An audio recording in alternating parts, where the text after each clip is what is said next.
We'll start this again. Okay, welcome everyone. Today we'll be chatting about study permit being a pathway to Canadian immigration. And also we'll be touching on the impact of COVID-19. This event is being co-hosted here by Edu-Consults. If you have any question as regards to this subject matter, I'm very sure we'll be able to touch on so many areas. And if you have any questions, please guys, at the end of every subject matter, we'll be having time to chat about your questions, okay? I'll urge you guys to type it. So I would go through that and read it. I'll read your question and then I'm gonna provide an answer, okay? Good. So for today, we're having two speakers. So myself, Victor Wokekoro, and also be having Akshay Agawa. He is, we have two persons waiting. He is the client service manager of WayMaker Immigrations. So he'll be here too, chatting, get to meet you guys. So once again, guys, this is a very interesting topic because personally, I find study permit coming in as a student one of the easiest routes of becoming a Canadian immigrant. So it's very important, guys. If you have any of your questions, please, I'll be very happy to assist you today, okay? And don't worry, I'll give Akshay time to present himself. And also I have my my bottle of water, okay, to stay alive, because I'm guessing it's gonna be about an hour 15 minutes day to day. So, yep, I got my water there. Okay, are you guys ready? Once again, if you have any question, please feel free to drop your message. I would go through your messages, okay? When I have the time. And even if I miss any question, I'll try at the end of the program to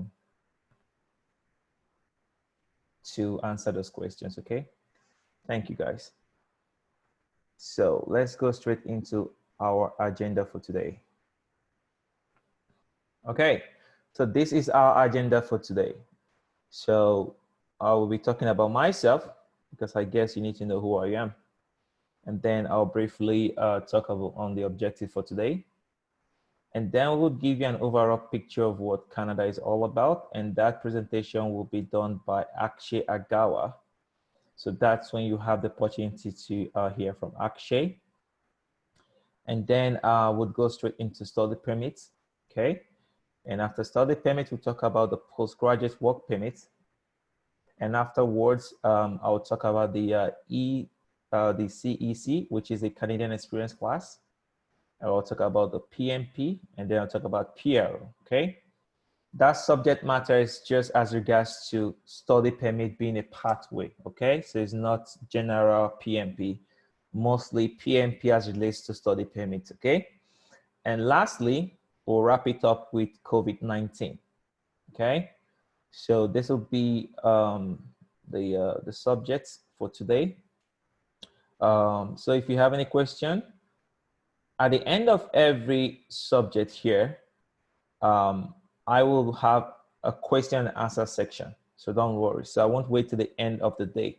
So when I talk about the RCIC, which is myself, I'll give you guys some time to ask your questions and would answer that.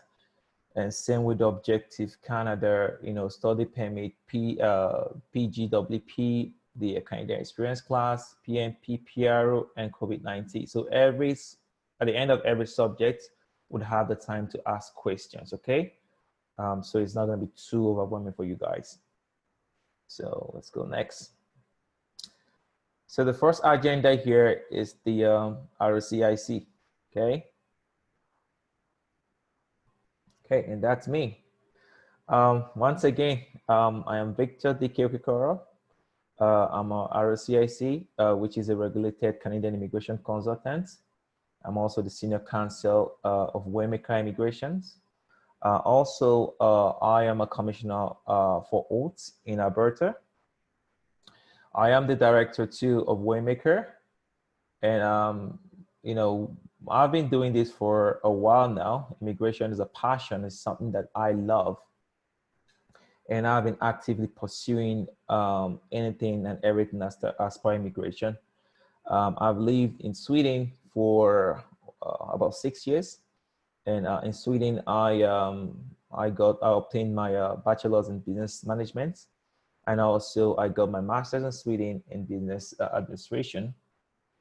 So I've lived in Europe, and I've, you know, as an immigrant, I've also practiced some form of immigration um, in Europe. I've also assisted fellows also in Europe to navigate, you know, when it comes to immigration there. So immigration has always been my thing. And then I moved to Canada 2013, okay? I moved here as a worker, and I pursued immigration as a career also when I moved. I went to University of British Columbia, where I studied my Canadian immigration laws and policy. And at the end of my program, I pursued my passion, and I became an RCIC after I got licensed by the ICC RC. And I'll be presenting about the ICC-RC so you know exactly what the ICC-RC is, okay? We also call it the council, okay? And also, I love traveling, you know? I've been to over 14 countries. I hope that's right, or more. That's an old info. And I have traveled across 3 continents. So I love traveling. I love traveling. My last trip was in Nigeria this year. We had an event in Nigeria, and after that, I was planning a trip to Europe before the COVID-19 struck. So, yep, I love traveling. Traveling is my passion. So let's go. Now I'm gonna show you a video about ICCRC. Okay, so you get to know what an ICCRC is. Okay. The video will tell you exactly what they do. So the ICRC is the body that regulates immigration consultants across here in Canada. So the video would pretty much give you an insight what this organization is all about, okay? So let's go to the next slide. And so at the end of this video, guys, if you have any question whatsoever, please feel free to type it, you know, and I would answer your question. Please, if I'm going too fast, let me know. If you need me to repeat anything, please ask me. This is your time to have a free consultation and get the right answer from the source, okay? Okay, here we go. I'm gonna mute my mic now before I play the video.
Hello guys, so that's the short video, and now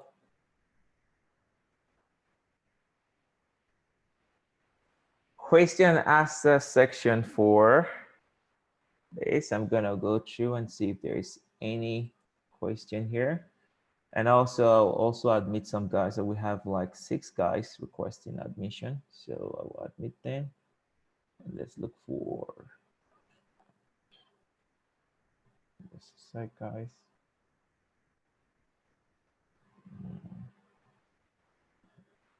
So here, okay. Let's see if there's any question here. The video has no sound. Okay, I'm gonna play the video again. Sorry guys, I just saw that now that the video had no sound. Let's go. Let me know if you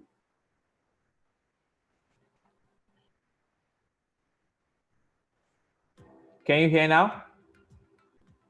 Canada is home to more than 7 million immigrants, and it is estimated that within the next 3 years, we will welcome more than 1 million more new immigrants. Living in Canada can mean new opportunities or reuniting with family. It can also mean security and freedom from oppression. For millions of people, a life in Canada is highly sought after. But Canada's immigration process can be very complex to navigate. It can be confusing and difficult, with frequently changing laws and regulations. That is why many applicants use the services of an immigration consultant. It's important to know that Canadian law requires an immigration consultant to be licensed by ICCRC. Otherwise, a person must... Okay, so I think there's a little issue here with the volume from the feedback. So what's going to happen is that at the end of this presentation, I would send you guys 2 links. Okay, I'm going to write that here right now. So the first link is the video link, and the second would be because someone is asking how you could verify the status of a consultant. So I will send you that link too. Link.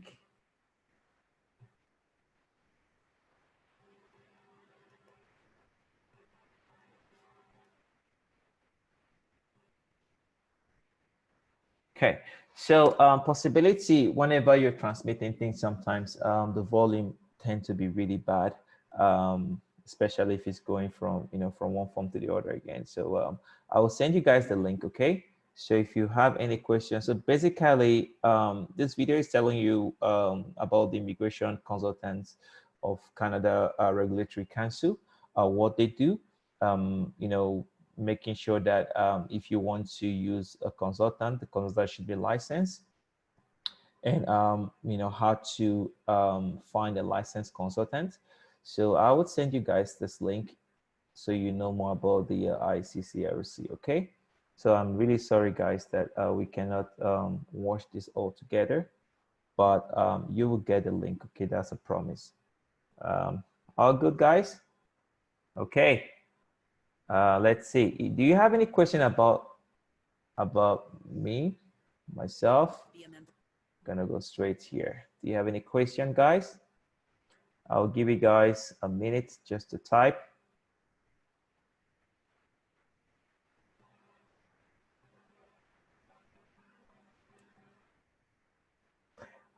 After this, the next agenda will be the objective for today. Okay. So if you have any question, you can ask your question. If you're good, I'm gonna go ahead. Even if you ask a question after, if I'm gonna admit more persons, so we have 4 more persons coming in. So even if you have your question afterwards or you're typing, I'm going really fast, don't worry, just type it. I would always look at the group chat and we'll go from there. Okay. Okay, so let's go. Done this, and the next is gonna be okay. So our next agenda is the okay, someone has a question here right now. So he's saying for a 2-year master's, when are you eligible for PR? Okay, that question would come under the study permit and the PGWP, okay? So please keep that question. That's a very good question, okay? So, but I won't answer that now until we get to that subject matter, so I don't confuse people, okay? So yeah, so just try. I know it's a hot topic. Try and keep your question within the completed subject matter. So those that don't really know much, what you're asking would know after we've presented the subject. Okay. So once again, guys, try and ask question within the umbrella of what we just chatted. But great question. That's a great question. So we have a question that is very related, and the question is, how do you identify an immigration consultant with no or expired license? You know what, guys? Let me just send you guys the link right now. So we know that is done. Just one sec. Nice.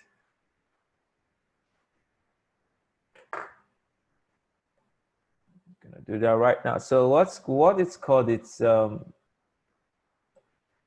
RCICs that are in good standing. Okay, there are basically three, sets of entities that could represent you. It's, if they're going to be paid. Some of the paralegals in Ontario could. We have also in Quebec. We have the Canadian lawyers. And then we have the ICCRC, okay? I am an ICCRC, so that's why I can represent clients when it comes to immigration matters. So I will send you a link, okay, on how to verify the status of a consultant, okay? Let's do this here. We go.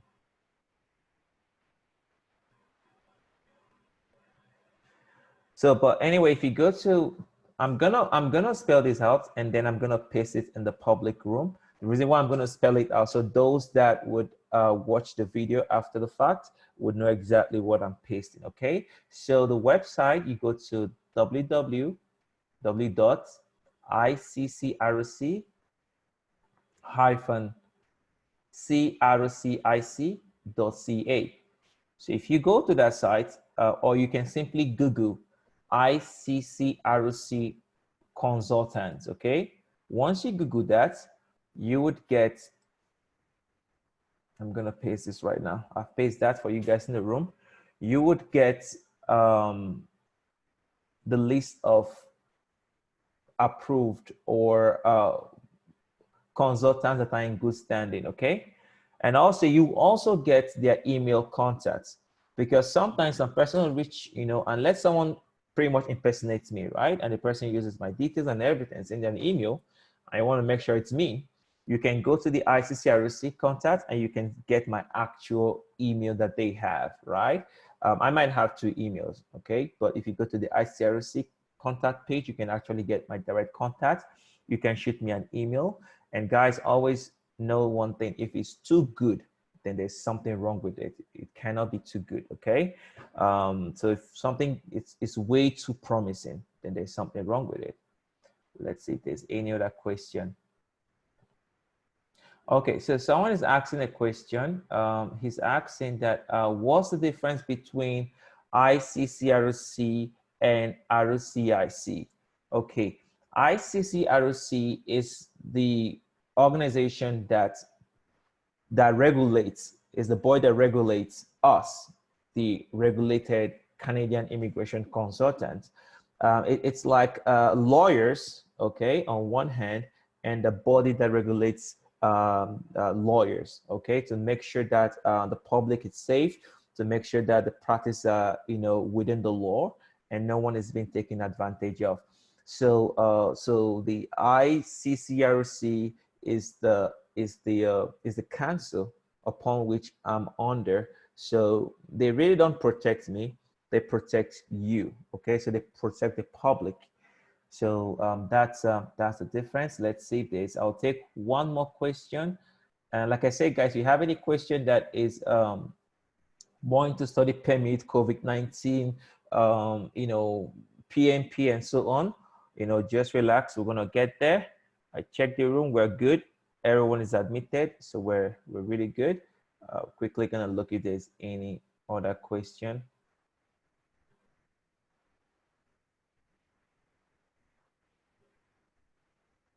So someone has a question here. Let's just to be sure I get it. Okay, so guys, I admit you, like if anyone is waiting, I do admit, I know it takes about, you know, few seconds for them to come in. So I have the screen up here, so I make sure I admit as I go. So there are lots of questions here, guys, but I won't be able to answer everything.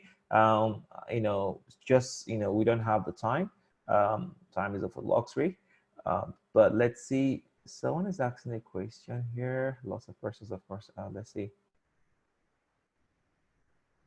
Okay, so people just want us to keep going. Okay, so guys, I'm gonna go ahead. Okay, so let's talk about the objective. So what is our objective for today? So the objective is very simple. Is to understand how study permit is a pathway to Canadian immigration. That's it. That's the first objective for today. And the second one, you know, just for us to fulfill the main objective, I will go through the study permit process, go through the postgraduate work permit process, go through the PRO process. And then at the end of the day, we'll talk about the impact of COVID-19 on international students, okay? Whatever I'm chatting right now is geared mostly, not mostly, it's totally geared towards international students, okay? So let's see, there's someone here right now trying to get into the room. You're in. So it's geared towards international students, okay? Talking about the PRO, PMP, everything we talk about here is geared towards the international students. So that's the objective for today. And do you guys have any question as per the objective for today? And after this, I'll be introducing Akshia Gawa. Let's see, any question on the objective for today?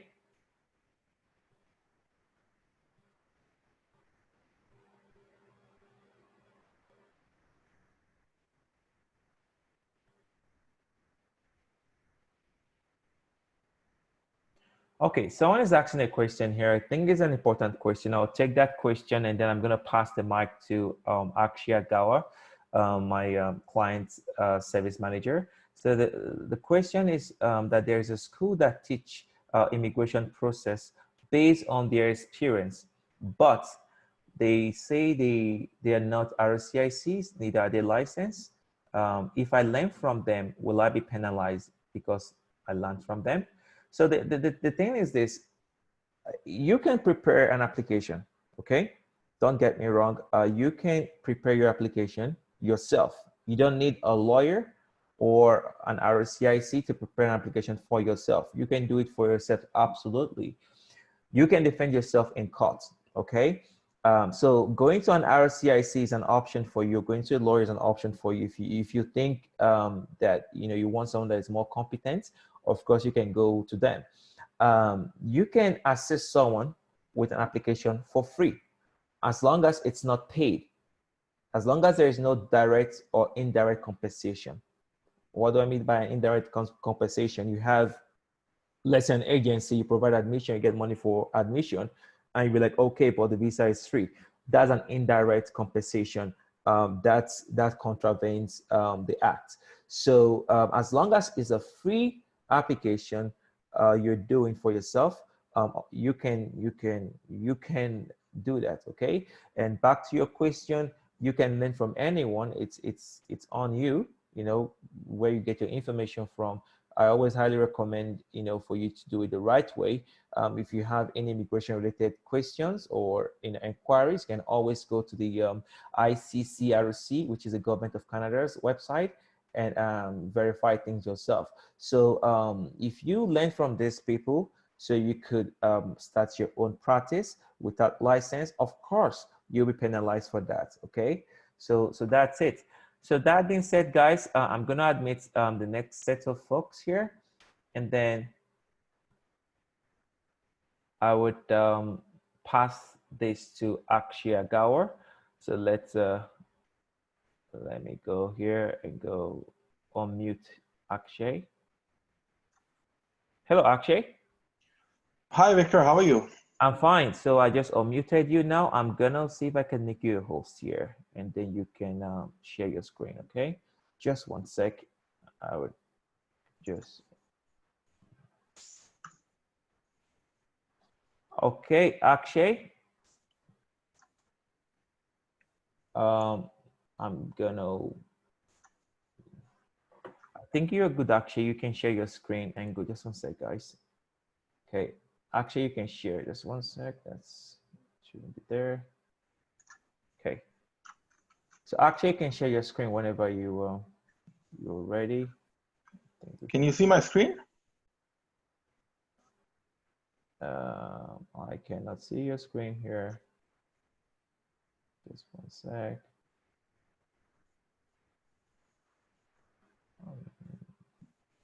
Yes, I can see your screen. Okay. Can everyone see Akshay's screen, guys? Yes. Yes, Akshay, we can see the screen, so you can play around it. That's yours, right? Yes. So, good evening, good afternoon, everyone. My name is Akshay, and like Victor, I'll just tell you a brief introduction about myself. I've been in Canada for the last 7 years, and I've been to more than 20 countries. I've lived in more than 5 countries. I've lived in Middle East, I've lived in Europe, I've lived in the US, Canada, I've lived in India. And just a little bit about, what I do as a client service manager for Victor is I look after the clients, I look after their processing, I look after their queries. If they have any queries or questions, I try to answer them. I connect the client with Victor with their queries. So I act as the bridge between the client and Victor. If that's just in a nutshell. Like Victor, I love traveling. I'm passionate about traveling. I love traveling, and I can talk about traveling an entire day, but that's probably for another time. I'm just going to start by talking a little bit about Canada and what that means for immigrants, and why I love Canada with a passion, and just a little bit of an analysis about Canada and why Canada is a go-to place. So just a couple of points. It's the second largest country in the world, with about 35 million plus people. We have 2 official languages, English and French. English being the predominant one. French is equally accepted. It is the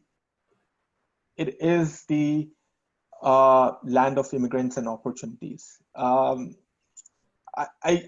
just love Canada, the opportunities it has to provide, the growth, you can experience here. You can do anything, you can become anything you want to in Canada, as long as you're willing to work hard and as long as you're willing to, give it your 100%. Canada can take you places. They have one of the best education systems in the world. It's been, continuously ranked by multiple independent agencies, like, multiple independent agencies have said that Canada has a very, very robust and very, very good education system. And by good, I mean it prepares you for the workforce. It prepares you to become your own entrepreneur. It prepares you to compete with the globalized, environment.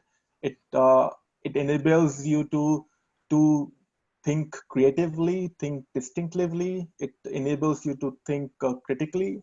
They have a massive emphasis on education in Canada. So like I said, you can become who you want to be.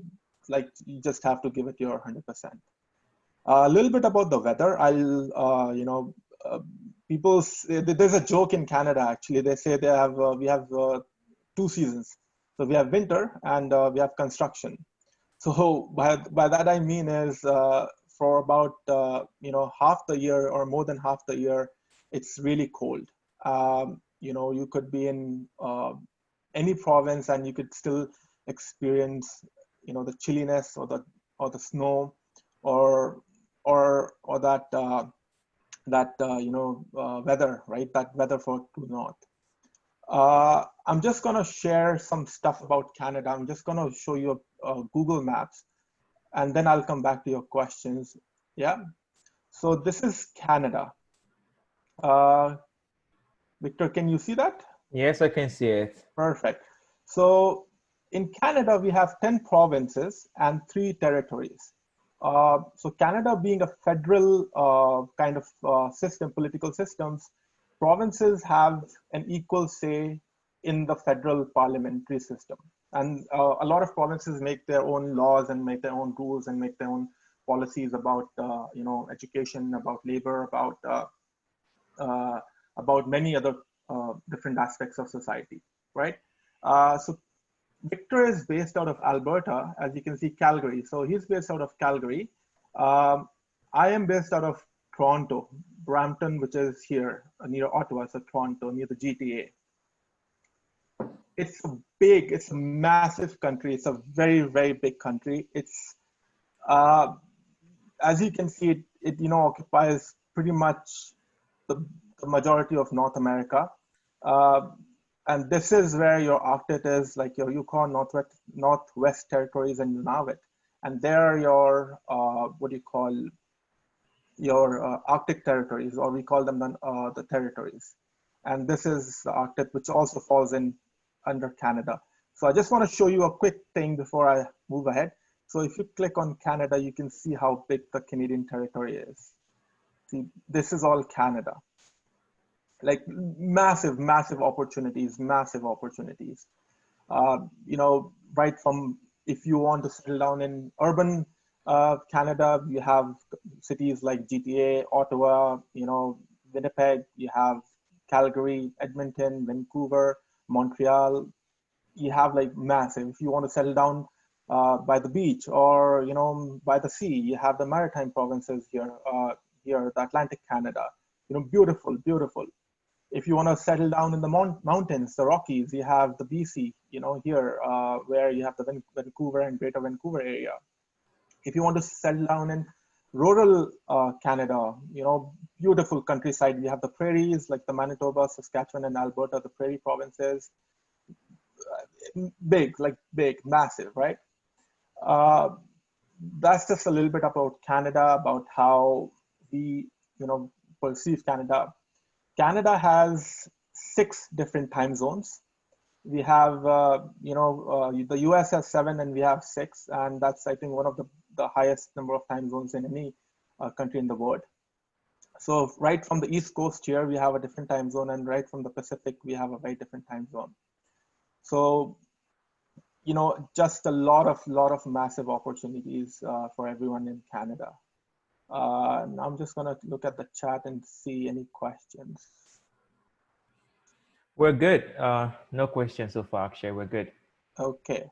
So I'll just take 5 more minutes to talk about the general, opportunities in Canada with regards to, what you can do and what you cannot do, right? Like, so as I mentioned earlier, we have a federal parliamentary system where the provinces have an equal say in the policy making of the country and in the policy making of the province itself. We are also a monarchy in the sense it's a parliamentary monarchy, that we are still obliged to the Queen of England, Queen Elizabeth II. So we do take an oath to the Queen. It's a monarchy. A majority of the Commonwealth systems take that. We have our We have a unified currency, so the currency is same wherever you go in Canada. We have a unified system of free movement across border. So a lot of you can travel within Canada wherever you want, however you want.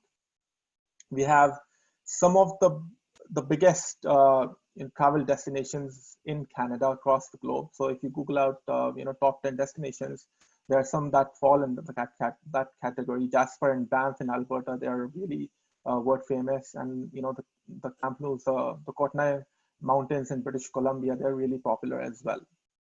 So from that point of view, I think Canada is the land of opportunity. Little bit about our neighbors, the US. So about 70 to 75% of our trade comes from the US. So like you can see, US is a big ally of Canada, big trading partner of Canada.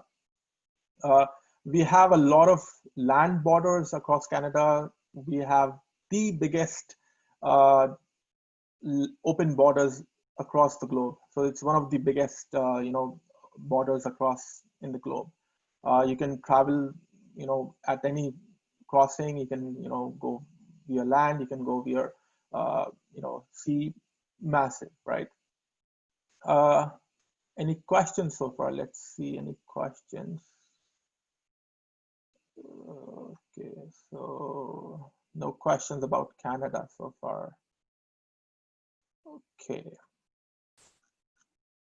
Okay, so Victor, do you have any questions or anything else what you would like me to share about Canada?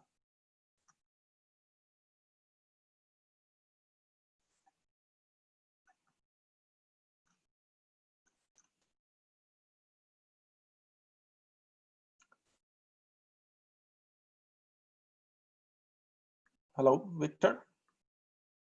Can you hear me?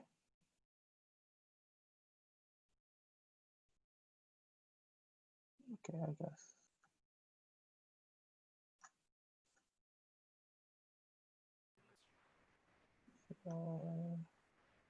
Hello? Yeah, Victor, you can speak now. Yeah. Can you hear me now? Yeah. Yeah, sorry. Yeah, you muted me because you were the host then. That's yeah. I think that's it. Yeah, that's it actually. Thank you so much. So we're just gonna go, let's see, take back my screen. I think I can do that. So guys, if you have any questions for Akshay, let's go here. Just one sec. Can you guys see my screen? No, I don't think so. Just one sec. Share. Akshay, you need to give me back my host. Yeah. I need my host privilege, guy. You're hacking me. So I can share the screen. Make me a host now, Akshay. Yeah, I'm gonna do that in a minute. Excellent, guys. So while we try to navigate around this, if you have any question, guys, please type that in. I think you're the host, Victor. No, actually, you're the host. You just have to right click my name and just say host. I think. Yeah, right click my name and host, and yeah, you're the host now. Oh, I'm back. Excellent. Let's do it this way. Share. Let's see. Can you guys see my screen? Yeah, Victor, we can see your screen. You can see my screen. Yeah. Okay. Yes, it's gonna go. Boom. Next.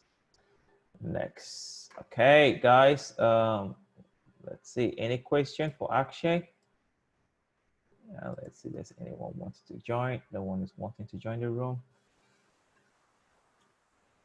Any question? Okay, so we're just I'm gonna change this to this. Okay, I'm gonna move ahead. So now, guys, we'll be diving into the subject matter. Okay, and once again, guys, if you have any question, this is the best time for you guys to ask your question, and I'll do my best in answering that. Okay, I'm gonna admit 2 more persons trying to join. Okay, they're in. Good. So guys, so today we're gonna dive into the subject matter, which is the study permit, okay? And let's go next here.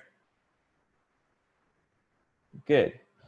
So study permits pathway to immigration.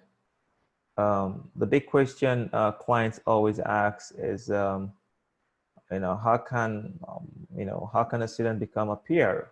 Okay, remember when we said this, this event, I said for me, the study permit is one of the easiest way, of course, if you're a student, if you've gotten your permits to become a PR. Okay, it's a very good route. So the question is, how is this possible? How can a student become a PR? Okay, because if you're going to study in Canada, you're going to invest lots of money, thousands of dollars, and you want to gain work experience in Canada, and you want to become a PR, and if you also want to pursue becoming a citizen, that's part of the whole plan. So the question is, how can you, become a PR? Now, there is a pathway to this. First, getting your study permits, studying as a student, and after you're done with school, you've graduated, becoming a postgraduate work permit holder, gaining the required experience, and pursuing your permanent residency, either through the Canadian Experience class or through the provincial nominee, okay? So this is just the pathway. I'm gonna break each and every one of these subjects so you understand exactly, how this qualifies you, okay? So I'll start on the next slide, talk more about study permits, talk more about the postgraduate work permits, talk more about PR from the Canadian experience perspective, and also from the PMP perspective, okay? And also I'll do my best in explaining to you, the hows and the do's and don'ts when it comes to applying for study permits. Of course, we don't have all the time in the world to go through everything, and also it's always case by case basis. So what is applicable to Mr. A might not be applicable to Mr. B. So that is why, if I have a one-on-one chat with the client, I know exactly the best route to pursue their study permit application. But I'll pretty much give you an overall idea. So let's go next. Study permits. Now, the first thing you have to think about, when you're deciding to become a student in Canada is this, okay? You want to ask yourself, okay, first and foremost, do you guys know what a DLI means? Okay, so DLI is Designated Learning Institution, okay? What it implies is that not all schools, not all colleges, that can bring in a student, bring in international students, not all colleges, okay? It's very important if you're reaching out to a school or reaching out to your license agents for admission purposes to make sure that the school that they're getting you into, you can secure a permit with it, okay? There are schools that you can also secure a permit with. So the first thing, understand, what a DLI is, okay? And ask them. And the best way to know this, if you get an offer of an admission offer, look at your offer, you're gonna see the DLI number. Always start with an O, okay? So look at your offer, it's always gonna be an O. Now, because of it is a DLI institution, does not mean that the institution has the capability of, or the program that they carry have the capability of securing you a postgraduate work permit. So two things. One, study visa or study permits. Second is after you're done with school, getting your postgraduate work permits. For you to get a study permit, your school must be a DLI school. On your offer of admission, you will see their DLI number. It starts with an O. Now, after becoming a student and you want to get your postgraduate work permit, your program should be licensed for that, okay? And your program should be approved by RCIC, and then that program will be qualified for work permits, okay? Postgraduate work permits. So always verify that your school is a DLI for study permit purposes, and secondly, your school and the program you're doing would qualify you for a postgraduate work permit. Okay, guys? Once again, if you have any question, type it here. I'll urge you to have a piece of paper, write shorthand, write your question first. Maybe by the time I'm done with the topic, it must have answered your question. If it has not answered your question, that's fine. I will have 5 minutes for you to type your question. So you can always hold off with your question first, write it somewhere. When I'm done with the presentation, if I haven't answered your question, you can type it, okay? So now we all know what the DLI school means, and we all know the requirement for you to get a study permit based on a DLI, and also to pursue your postgraduate work permit, you know, based on qualification of the DLI. Now, when you're selecting a DLI, I always tell students, whenever they ask me, oh, I want to go to, let's see, I want to go to the cheapest school in Canada, or I want the cheap, right? You guys are smiling already. I can see it in your faces, laughing and smiling. You want the cheap school. Sometimes cheap could be expensive, right? There are lots of factors that I always zoom through with students when deciding the school, okay? Let me just admit some folks here, guys, sorry. Okay, admitted, good. Yeah, if you're joining us, guys, once again, if you have any question, at the end of every slide, you'll see a big slide that will say, you know, Q&A, question and answer. Then you can type your questions, okay? Good. So, cheap could be expensive, as I was saying. I don't just go for the cheapest school. There are lots of factors you need to consider. The first thing I always ask students, what is your objective, right? Do you want to, you know, come to a school while you're studying, you're working part-time, you know, you want to look at the job prospect, you want to look at the location, is it very cold, is it warm? You know, some areas, you know, have lots of jobs for students, some areas do not have lots of work for students, you know, some areas speak English, some areas speaks French, like I actually talked about. Canada is bilingual, so we speak both English and French. If you speak just English and you go to the French region, maybe getting a job there might be hard for you as a student. So these are some of the factors that you must factor when you're deciding your school, not just the cost, okay? If you go to a school that the tuition is, let's say, 10,000 Canadian dollars, but you can't get a job, you speak a different language from what you're comfortable, right? And you're there, and you know you're trying to save 5,000 in a year, you know, but you're not really, you know, merging yourself with the Canadian experience. And someone goes to a school where they pay 16,000, and the person gets a good part-time job, you know, get into the whole Canadian system and gain the Canadian experience. At the end of the day, he makes, you know, more money, more life than the other person that chose just a super cheap school, right? So always consider the, you know, the tuition, it's important, the location, the language of instruction or communication in that area, you know, what is the job prospect, the program of studies, okay? The reason why I'm talking about program of study, I'm going to talk about this more when I come here, okay? I'm going to talk about this more. It's very, very important for your program of studies, okay? Let's dive into this right now. Now, for the study permit application, okay, these factors, you know, are my factors from my own experience, okay? So these factors are not IRCC factors, okay? Neither are they, you know, any standard factor out there.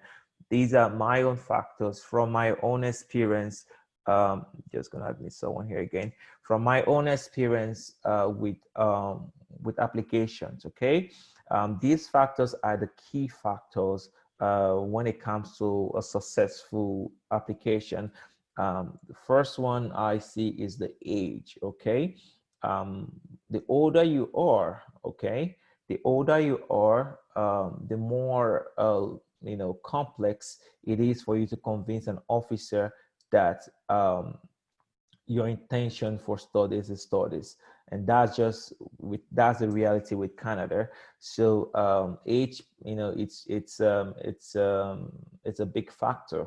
And also, when I talk about age, I'm talking about age in relationship to your program. Okay, for example, if you're 35, okay, and you want to go for a diploma, I already know that it's really tight. We know that it's tight. We're not going to deny a client representation, but we'll tell you upfront, like, listen, this is what your odds kind of look like. But if you're 35 and you're pursuing a PhD, okay, and there's a progression. Now, for 35 years for a PhD, the age is really not a factor anymore because it kind of makes more sense. It's progressive. Also, sometimes if you're 35, you're pursuing a master's and you've worked for the past 5-6 years, and let's say you're a banker, for example, and you've been in the banking industry for like 5-8 years, and then you realize, listen, I want to go for an MBA so I can upgrade my my experience, right, within finance. Yeah, now it's all about your argument, how you can present this before the immigration officer, and argue this is why I'm doing what I'm doing. So age is a strong factor that you always have to consider and reconcile with your motive, okay? And talking about that too, the program of study, I think I pretty much explained the program of study. You need to get a program of study that either ties into your career path, but if it's going to be totally away from your career path, you need to justify the why, okay? You need to justify the why, not just any kind of program, okay? You won't just apply for, the easiest program to get. You need to always ask yourself a simple question. If Canada does not offer postgraduate work permits, if Canada does not offer PRO, will I spend $30,000 to go study foundation English? Yes or no? Would this add any impact to my career? Yes or no? So some of those things are like common sense self-assessment. Ask yourself this question, okay? And that's how the officers, they do think. The other factor you need to look into is your home country ties, right? The question is, what do you have? What's your connection back home? Okay, this is very important for you to always draw connection back home. What will bring me back to my home country? Do I have a property? Do I have a family? Do I have children? Do I have, aging parents? Do I have a wife back home? What do I have back home that would bring me back home? Right? So think about that. Study plan is the deal breaker. 90% of clients that have come to me, telling that, Victor, I got a refusal. I want to reapply, right? Let's look into this. And I ask them for their study plan. A study plan is something similar to what I think it's also called explanation, letter of explanation. And they come to me with this question, I look at their letter. That's the problem, okay? A study plan should be like, this is a subject matter on its own. Study plan, it's very deep. You need to argue the why Canada, why this program, connect the dots with your career. What is the finance, how are you going to foot this, why do you want to pay so much money in Canada? Is there any program in your country of origin that offers similar program? Okay, is there any university, in your country of origin that offers similar program? If there is, why don't you go to that school? Why Canada? The truth is just that the threshold for assessing study permit in Canada is so high. From my experience, it's the highest. Okay, they are really, really thorough. Okay, because demand for Canada is also really, up in the sky. So there are lots of criteria that you need to dig and nail and hammer, to make sure that you answer all the concern of the case officer, okay, when it comes to study permits. Okay, so that's the one shot you have, and that's going to be in your study plan. You need to make a plan to show the officer, and in your plan, okay, try and clarify your intent. And intent is your intention. Is it a temporary intention or a permanent intention? Guys, I'm going to tell you something now, black and white. I'm just being very honest with you. If you have a study plan and you write there like, oh, Canada is the best country in the whole wide world, this, that is a, this is that, already that sounds too fake. And secondly, you start saying things like, oh, I want to go to Canada and work and live, you know, and stay in Canada. Refuser. If you get approved, it's just that the officer was just not looking or paying proper attention, or just giving you just a pat in the back. Once you say you're coming to work and stay permanently in Canada in your study permit application, you're telling the officer that my intention right now is a permanent intention. It's not a temporary intention. And that contravenes the threshold and requirement for a study permit. A study permit is a temporary document that gives you authorization to study in Canada. It always has to be temporary. If you or the officer sense in any way that this is permanent, your application has a very high likelihood to be refused. Okay, so that's something you need to consider when you're preparing this. Your intention always have to be temporary if you're pursuing a temporary pursuit. That is why you're talking about your ties back home. You're saying, well, I have this, I have that, I have that. You're drawing connection, right? I'm gonna go back home. I'm gonna meet XYZ. So that's it, you know. And the funds, you need to meet the threshold for funds. Fund is a different calculation I always do based on clients. So, but you have to meet the threshold. At the end of the days, guys, you need to connect the dots. You need to it needs to make sense to you. You need to spend quality time to pursue your Canadian dream. And you need to get it right the first time. Once you start having refusers, it's really, really hard and very complex. 90% of applications that I handle, that we handle, actually, and we look into, are people that have been refused, and they come to us after the fact. And at that point, it's really hard, because all we're doing, we're trying to pull back what you said before. No, he didn't say he wants to work permanently. What he meant is this, you know, you put us in the tight corner. So I always highly recommend to clients and people out there, if you don't know, do solid research. You don't have to always come to me, you know, but if you're not sure, or you want to come, of course, you're welcome. I don't sell myself like a must. I don't impose myself on any client. I always tell them, do it right the first time and you'll be fine, okay? Even there's some applications that are really good and they get refused. That's fine. The second application sometimes fix things, because, you know, officers they're also humans, right? Second application will fix things sometimes in some occasions, okay? So when you secure the study permit and everything is really good, you arrive Canada, you get your permit printed for you, you're all good to go. You can work part-time when school is in section. Part-time means 20 hours when school is section. If school is off, is not in section, you can work full-time. Full-time, even if you want to work 700 hours a day, there's no 700 hours a day, that's against labor law, but you have the right to work full-time as a student, okay? So that's it. When you arrive, you get your you get your study permits. The study permit is going to have a condition that says that you can work this and that. It's all there. It's all in your system. You're fine. So that's it. So we're gonna go to the next slide. I guess that's gonna be the question and answer section.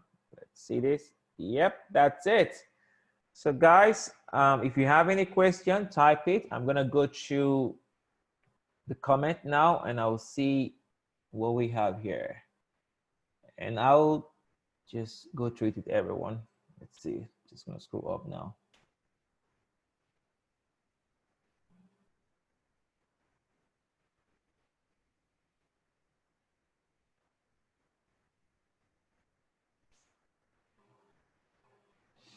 Okay, someone is asking a question about refuser, okay? And the question the person is asking is that they applied for a visa and they got refused on two grounds. The first one is that the person would not leave Canada at the end of their study. Like the officer perceived that based on the application have the assumption that the person would not leave intentions. And the second one is that, yeah, so the first one, they will not leave based on their studies, which is their motive. The second one is that they will not leave based on their ties. So same thing, guys. And most of this thing, like I said, is case by case basis. I would not just tell you, well, this is the answer to your, to your problem. I would have to go through your application, go through your profile and give you more definite answer. But once again, guys, if you're applying for a study permit, there are lots of factors, like I said. Make sure that you draw your ties, okay? Your ties, when they even write ties in Canada, it's very generic, pretty much your ties back home, okay? You don't have, the officer is not convinced that your ties back home has connections. You can say all you want to say, but do you have other evidence to show you have these connections, right? So that's the thing. So I'll go to the next question. Let's see. So the next question is, what program qualifies for post-study permit? And how long is the post-study permit for? Please, whoever asks a question about post-study permits, I'm gonna, dive into that. That's our next slide, and I will answer your question. Please, if you don't mind, try and ask this again. But I'm very sure on my slide I have the answer there already. I remember. Okay, next we're gonna go to. Okay, someone said, "Is this?"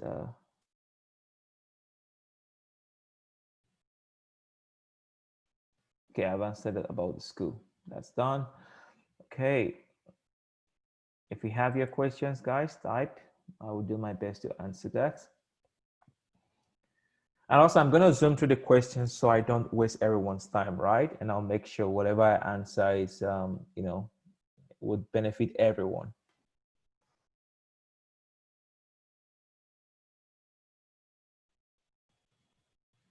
Okay, so someone is asking that, what's the advice for 43-year-old salesman who doubled as a professional in urban planning and wants to practice in Canada, I guess, after the exam? So if you're not in Canada and you want to practice in any profession that is being regulated, okay, like most engineers and medicine and what have you,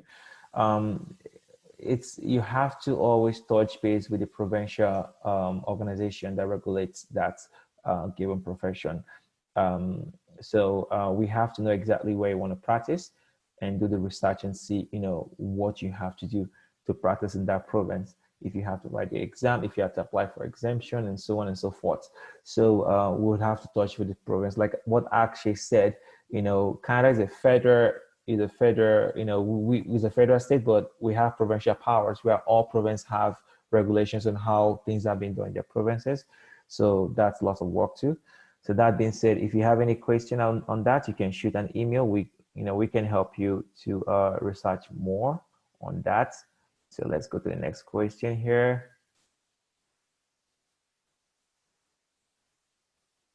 Okay, someone is asking a very interesting question. How much time does it take in between when someone gets denied the study permit and when they are allowed to reapply? You can get denied the study permit today and apply same day. That's fine. The only thing is just that the officer will always tell you that there must be something different in your application, right? You must also prove that, the reason why you are denied, was not the case. So there must be something different in it. So that's it.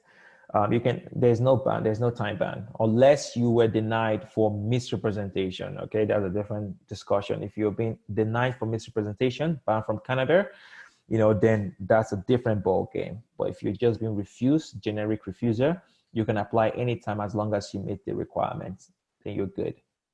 Let's go to the next one.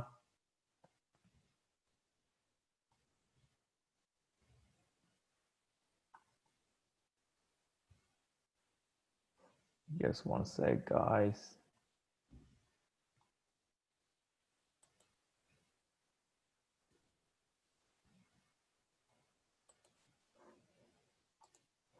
Okay. Just did some little house cleaning here. So let's go.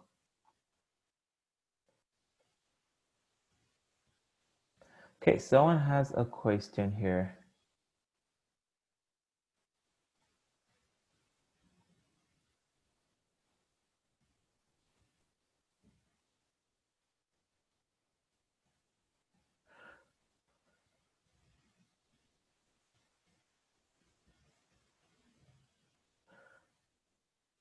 Okay, so someone is asking a question. So this fellow already has a PhD, I guess, and they tend to pursue, I think they tend to pursue another PhD or so.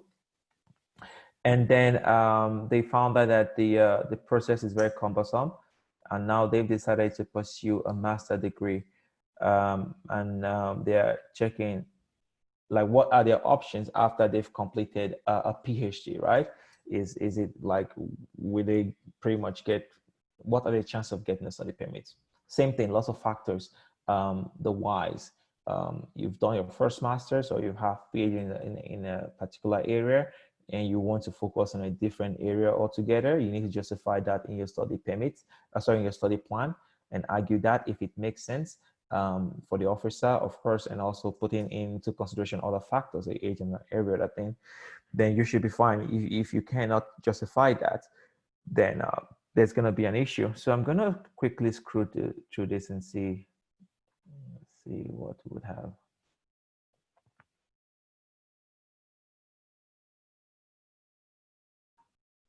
So someone is asking, what programs qualified for a post-study permit, and how long is the post-study permit? So I'm going to, like, once again, I'm going to answer that in my presentation on post-study working permit. Okay, I've answered the PhD one. Let's go down. Like I said, your chances is based on how you prove your motive.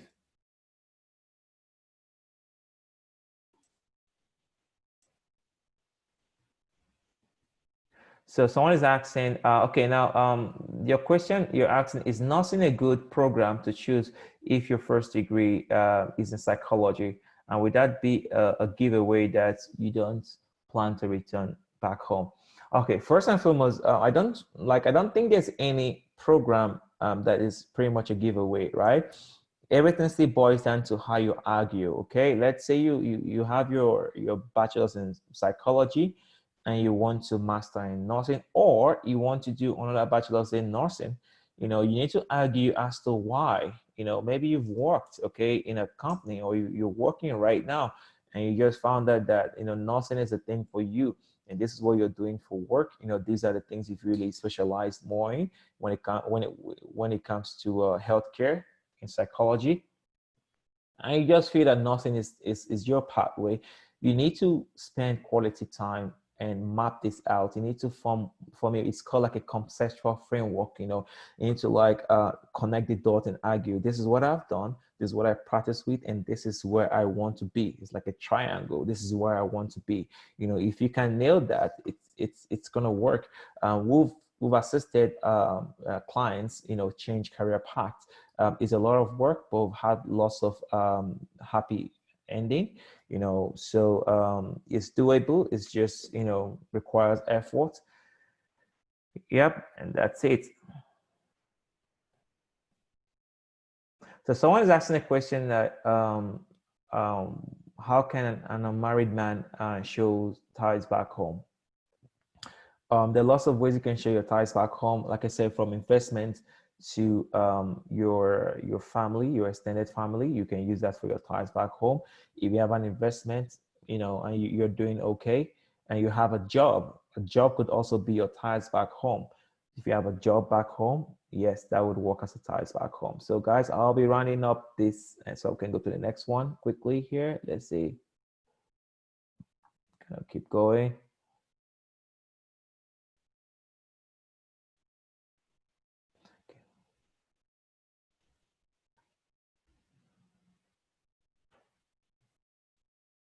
Okay, I didn't get your question about HND and PGD. I didn't get that. Yeah. So for admission into postgraduate, some postgraduate program, I tell you, what they require, it's just some university courses. Some might tell you they need, for you to have actual degree. Some might even tell you that they need like 2 or 3 years.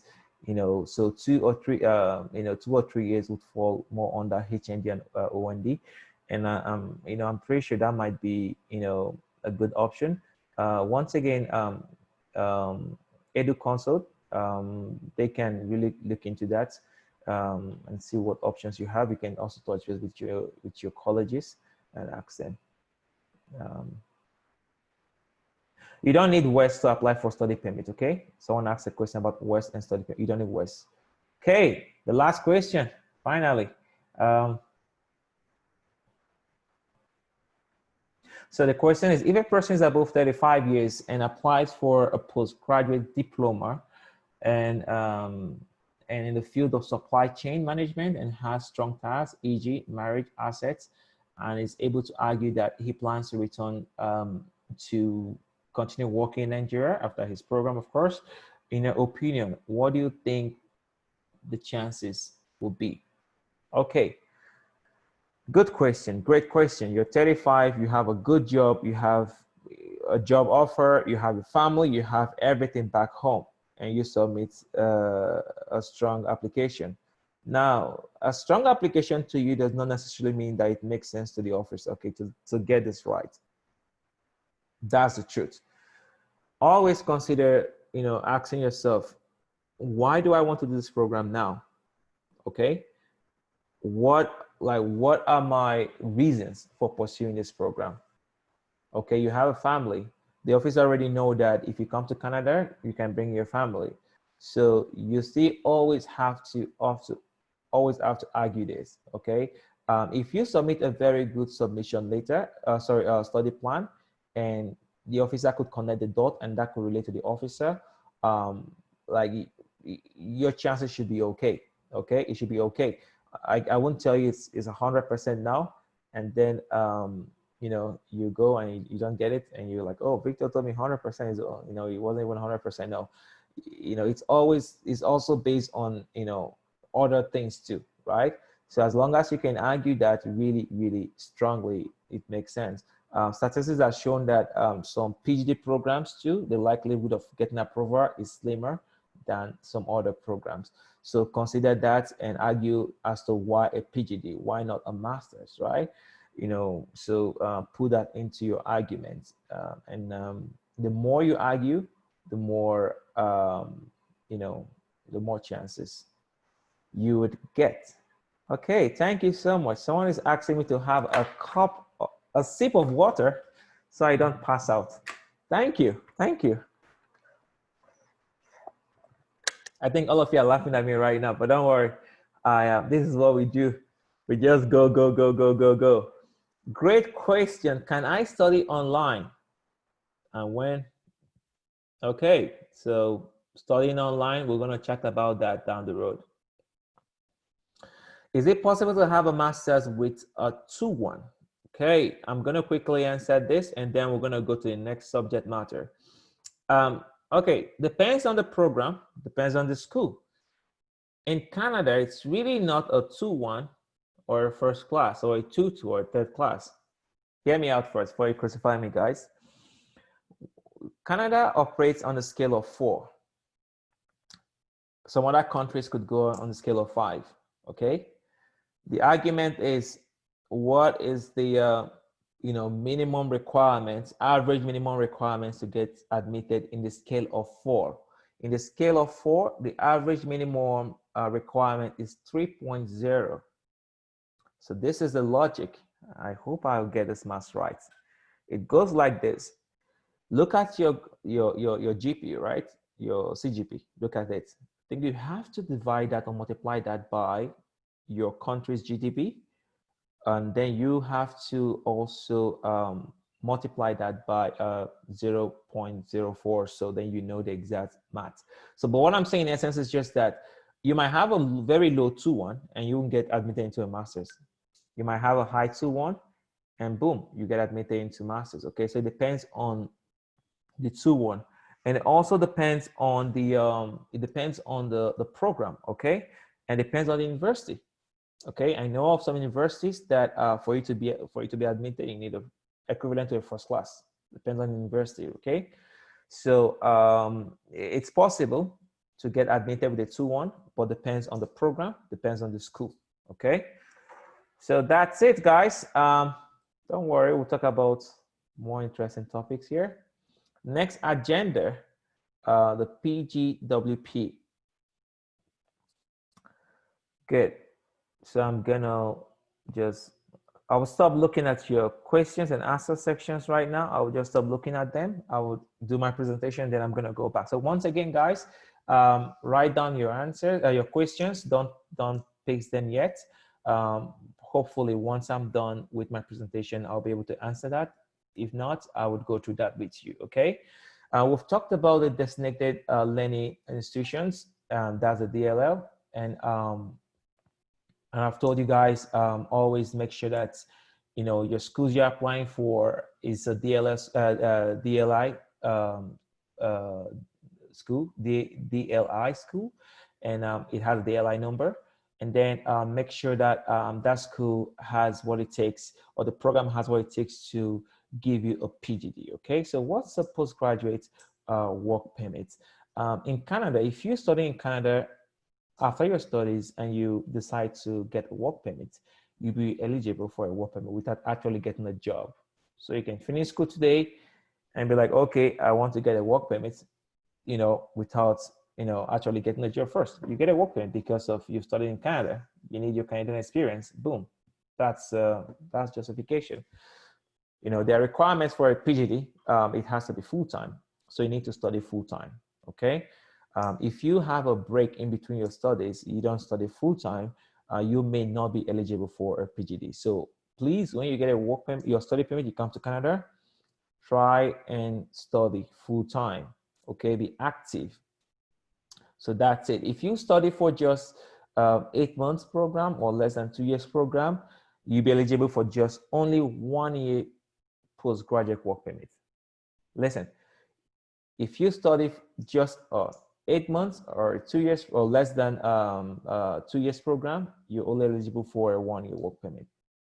Now, if you study for 2 years or more and it's continuous, right?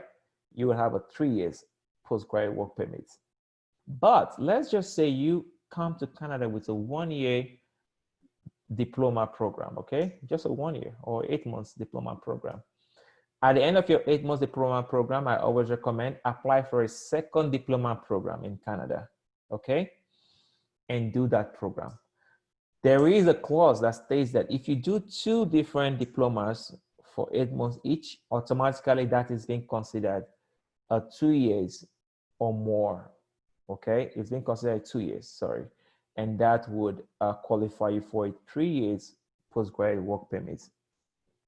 After your first 8 months, please do not apply for postgraduate work permit if you want to pursue a second program. The reason is this: once you've applied for a postgraduate work permit and you get that approved, that is it. You get a 1 year. You cannot go back to school after 1 year and say, oh, you guys are owing me 2 more years. It doesn't work like that. You apply for it once and that is it. So make sure that you're ready for it before you apply.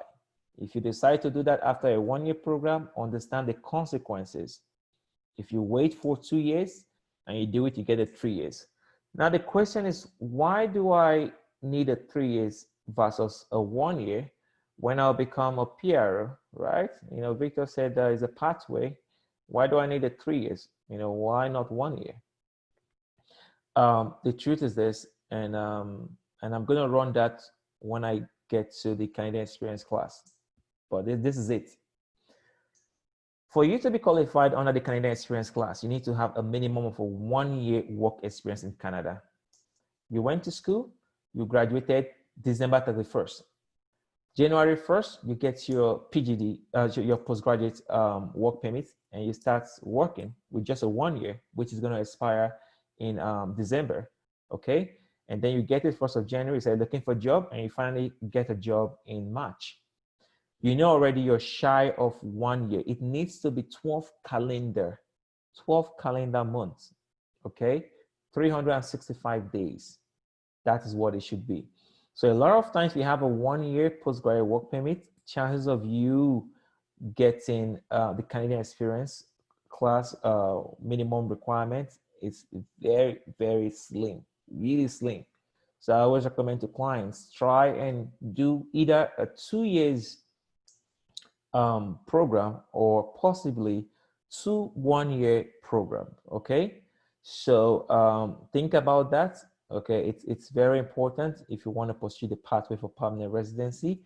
And also having a 3 years gives you the little window, right? Because you look for a job, you get this job, you don't like it, you move around, then you get the one that you really, you know, this is your thing and you do it. And also your work experiences as student doesn't count because of those experiences we are subjected to your status as a student. That is it. So they don't count. Okay, so your work experience for the Canadian Experience class only counts when you get your postgraduate work permit or you have a regular work permit. Okay, so that's it on your postgraduates. Let's see, we have our question section. I guess that is it. Oh, sorry. Yeah, that's it. So we're gonna have our postgraduate work permit question and answer section. If you have any question, let me know. If not, I'm gonna move ahead.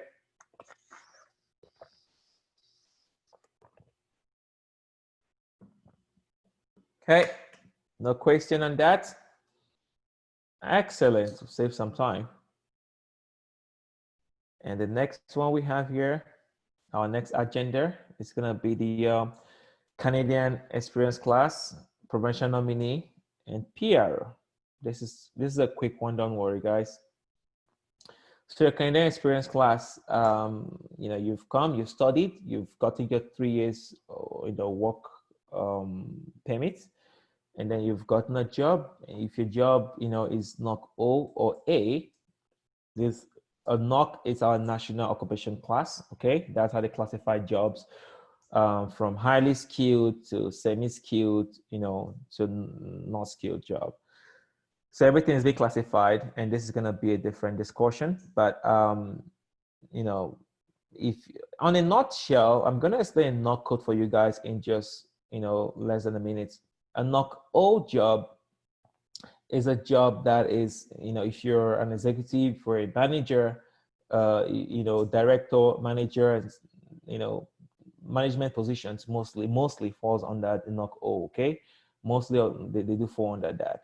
The NOC A, mostly any job that requires to have a degree automatically is a NOC A job, okay? Example of jobs that requires a degree includes if you're working as a doctor or an accountant that requires a degree, then automatically that's a NOC A, okay? And then you have your NOC B. Okay, the NOC B jobs are jobs that necessarily don't require a degree. Sometimes they require, you know, 1 or 2 years experiences. A supervisor, you know, in a warehouse, it's NOC B, right? And some trades, right? They just require, you know, 1 or 2 years of experiences, or, you know, a diploma and things like that. So in a nutshell, that is what these NOCs are, okay? So for the Canadian Experience class, you're done with school, you got your good job and everything is going well. If your job is a NOC O or A job, the proof of English, you need a CLB 7, okay? And in IELTS, it's a 6.0. For a NOC B job, all you need is a 5.0, okay? Your CLB for permanent residency application under the Canadian Experience class, okay? Like I told you guys before, it's a minimum of 1 year skilled work experience in Canada, okay? Now for PMP, guys, it depends on your province. That was why I said at the onset that if you're looking for admission, it's not about a cheap school. You ask yourself, do I want to immigrate in Canada? What are my options, right? So you can, come in through the Canadian Experience class or provincial nominee program, and you need to go for a province that has a good history, okay? That has a good history when it comes to giving students or graduates good chances of becoming permanent residency through a special nominee program, okay? There are several provinces that are really, really good, okay? And there are some that are quite challenging. So when you're deciding on your school where to go study in Canada, just bear that in mind. Bear that in mind. Look for a province that's it's gonna be easy for you to to move and switch around. Some provinces, if you study in the province, and I'll give you an instance, Saskatchewan, for example, if you study in the province, there are lots of programs there that you get credit for, because you studied there and you lived there for 6 months, you have experience in Saskatchewan, and then, you can be qualified for a PMP program in that province. And then you have two options. Either you pursue the Canadian Experience class, which is federal, or you pursue the PMP program, which is provincial. So if you go to a good province, you always have these two options. If you go to a province that is kind of tight, you might end up having just one option, which is the Canadian Experience class that could be very tight, right? So a lot of times, if you're gonna do a 2 diploma program, your first one might be in any province that it's pretty tight, and your second admission, you can pursue now in that province that you think has a good option, okay? So that's something you need to consider when it comes to PMP and deciding, the school and your region. Yeah, I've added everyone. Yeah, if you're there, I just accepted everyone into the room, so we should be fine. So now, do you guys have any question as per Canadian Experience class and PMP? Type in your question, and then after this, we're going to talk about COVID-19. And I guess we'll be done within 15 minutes. So, any question, guys? Okay, excellent. I'll keep going.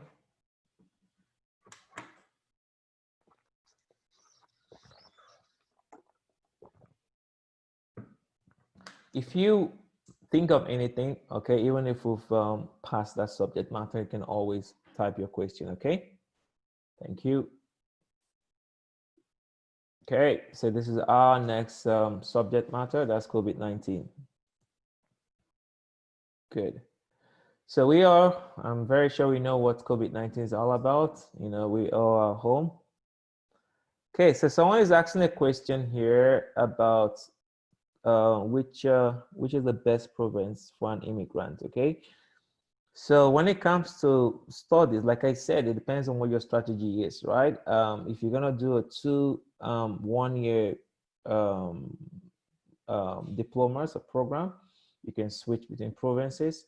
If you're gonna go with just one, there are lots of good provinces out there that will work, and depends on your program. If you're doing a master's, there's some provinces that have good PMP programs for those that graduate with masters. There are some that have for those that graduate with anything. So it depends on on your program and what you really want to do. So yeah, so that's it with provinces. Depends on your program. We have another question here that says, what if you have a friend who is studying in Manitoba? Can the student invite you to PMP? Okay, now this topic is totally out of study permit being a pathway, okay? Inviting someone for PMP is different. I'm talking about PMP through study pathway, okay? I'm not talking about PMP as general PMP. So I'm sorry, guys, I won't be able to answer that question here.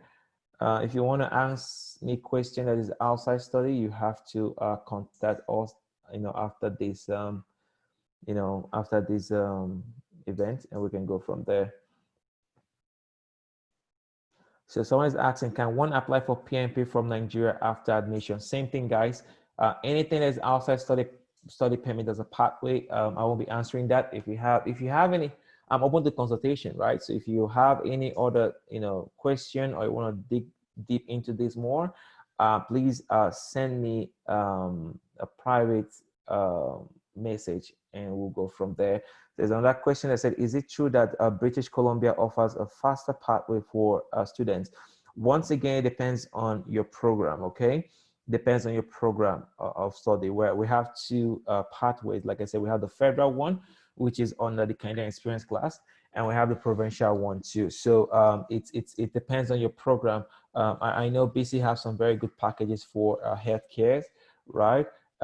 Saskatchewan have a very good overall package too. Manitoba also have a good package. There was once that Alberta has very good, chances for, IT graduates and other ones that are under occupation demand here. So the immigration system in Canada changes every day. Trust me, guys. It's going by the day. It's nonstop. So a lot of times, what we do is that when we get a client wanting to go to region XYZ, we make sure we get the updated info about that region before we advise, okay? I'm gonna just admit someone right now to the group. Okay. Good. So we always make sure that we check and give an up-to-date info about the province. So it's gonna be so unfair for me if I just give you a black and white answer when I know that if you use that right now, it's gonna be at your own detriment. That's not good. So there are provinces that are really good, depends on your program, okay? Like Canada, some regions, for example, Western Canada, Alberta, they call it the land of oil and gas, okay? Lots of, opportunities for oil and gas back then. So people that are into oil and gas, they come to Alberta because this is the oil and gas region, right? So when you're done with school, when you're more into oil and gas, yeah, it's a place for you. Saskatchewan, they are very good when it comes to agriculture, potash, and the rest of them. So we have this different Canadian provinces have what they're known for something, right? So as a student, when you're deciding which province I want to go, always ask yourself, what are the opportunities for me? Okay, because what is applicable to Mr. A isn't really applicable to Mrs. B, right?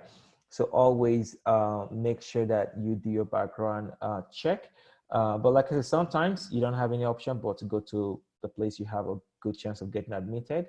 And when you're there, you can always move.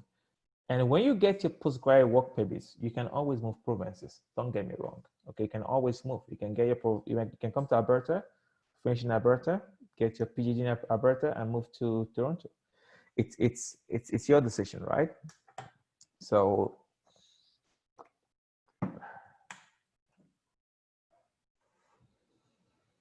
someone is asking if a mom can come with a child to study.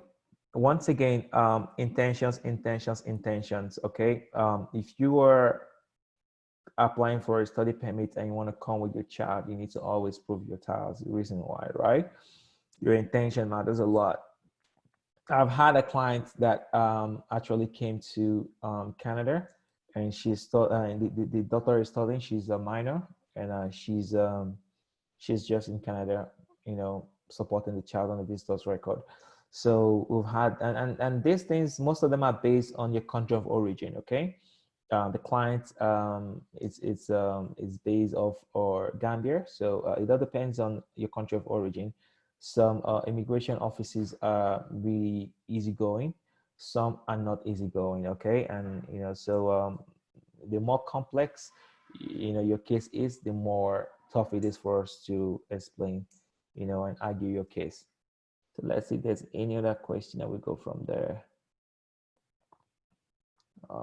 Let's see. Once again, guys, if you have any question and I haven't answered your question or so, please feel free to always shoot me an email. My email address is victor@mywaymaker.com, or you can shoot to hello@mywaymaker.com. You speak to Akshay directly, and of course, he always shares things up with me here. So hello@mywaymaker.com or victor@mywaymaker.com. Let's see if there's any other question before we dive into COVID-19. Let's see. Okay. Once again, guys, lots of questions about provinces. It's a lot here. I'm really, really sorry. I'm skipping through a lot of folks here with, pretty much booked like an hour or so for the meeting. So I want to make sure we don't just spend lots of time, hovering around different subject matters. So feel free to email me, go to our website, book a consultation. Once again, if you have some admission related question, Edu-Consult can really help you with that. Their network with lots of schools here in Canada, it's quite impressive. So they can help you out with some admission related questions. Okay, let's go and see if there's any question. Oh, this is a long one. Okay.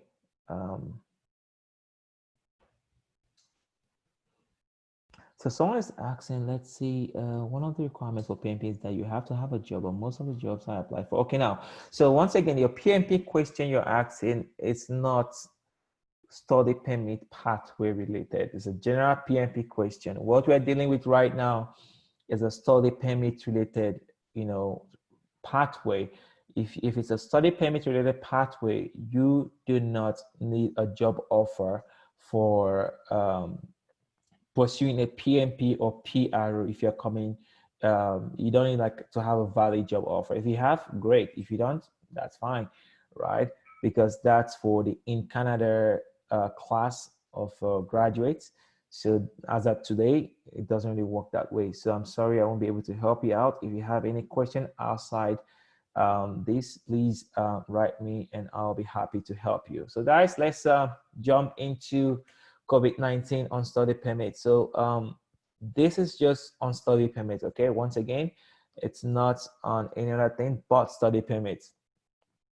We all know what's happening with the isolation, working from home, spending time with our family, sometimes it could be too much, but it's lovely. How does this affect your study permit application? Currently, we know that some offices right now, they are working at reduced capacity. What it implies is that things are really slow. If you submitted an application and you get instruction for your biometrics, please just exercise patience. Instead of having a 30 days deadline, it's automatically a 60 days. Even at that, even if you don't make it within 60 days, you will not be refused, okay? You will not be refused on that grounds, okay? As at now, you will not be refused on that grounds as at now. A sec, I have someone wants to ask a question. So just a sec, Madam Bello has a question to ask. I'm gonna unmute her for a sec.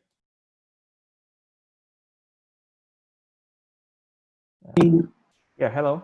Thank you, Mr. Victor. Some people actually sent some messages, questions, and that is we have somebody that is in his 40s, but unfortunately, is it 40s? Yeah, could not go to school early, had to work and all that, and this person wants to study now. What's the chances of getting the study permit? That's one. And I think we have some that, yes, they've finished, they've graduated, but no job. I know these are some of the things that are taken into consideration while applying for study permits. So what counsel do you have for such people? Okay. So the deal is this, guys. I'm just gonna, oh, sorry. And finally, sorry. Oh, sorry. You're mute. I'm gonna unmute you right now. Just like, let's go. Yeah, go ahead. Finally, There's one other client, I think maybe you didn't get the question. He already has his PhD, but outside the country, Okay. not in Nigeria. And you know, when applying for the study permit, there's always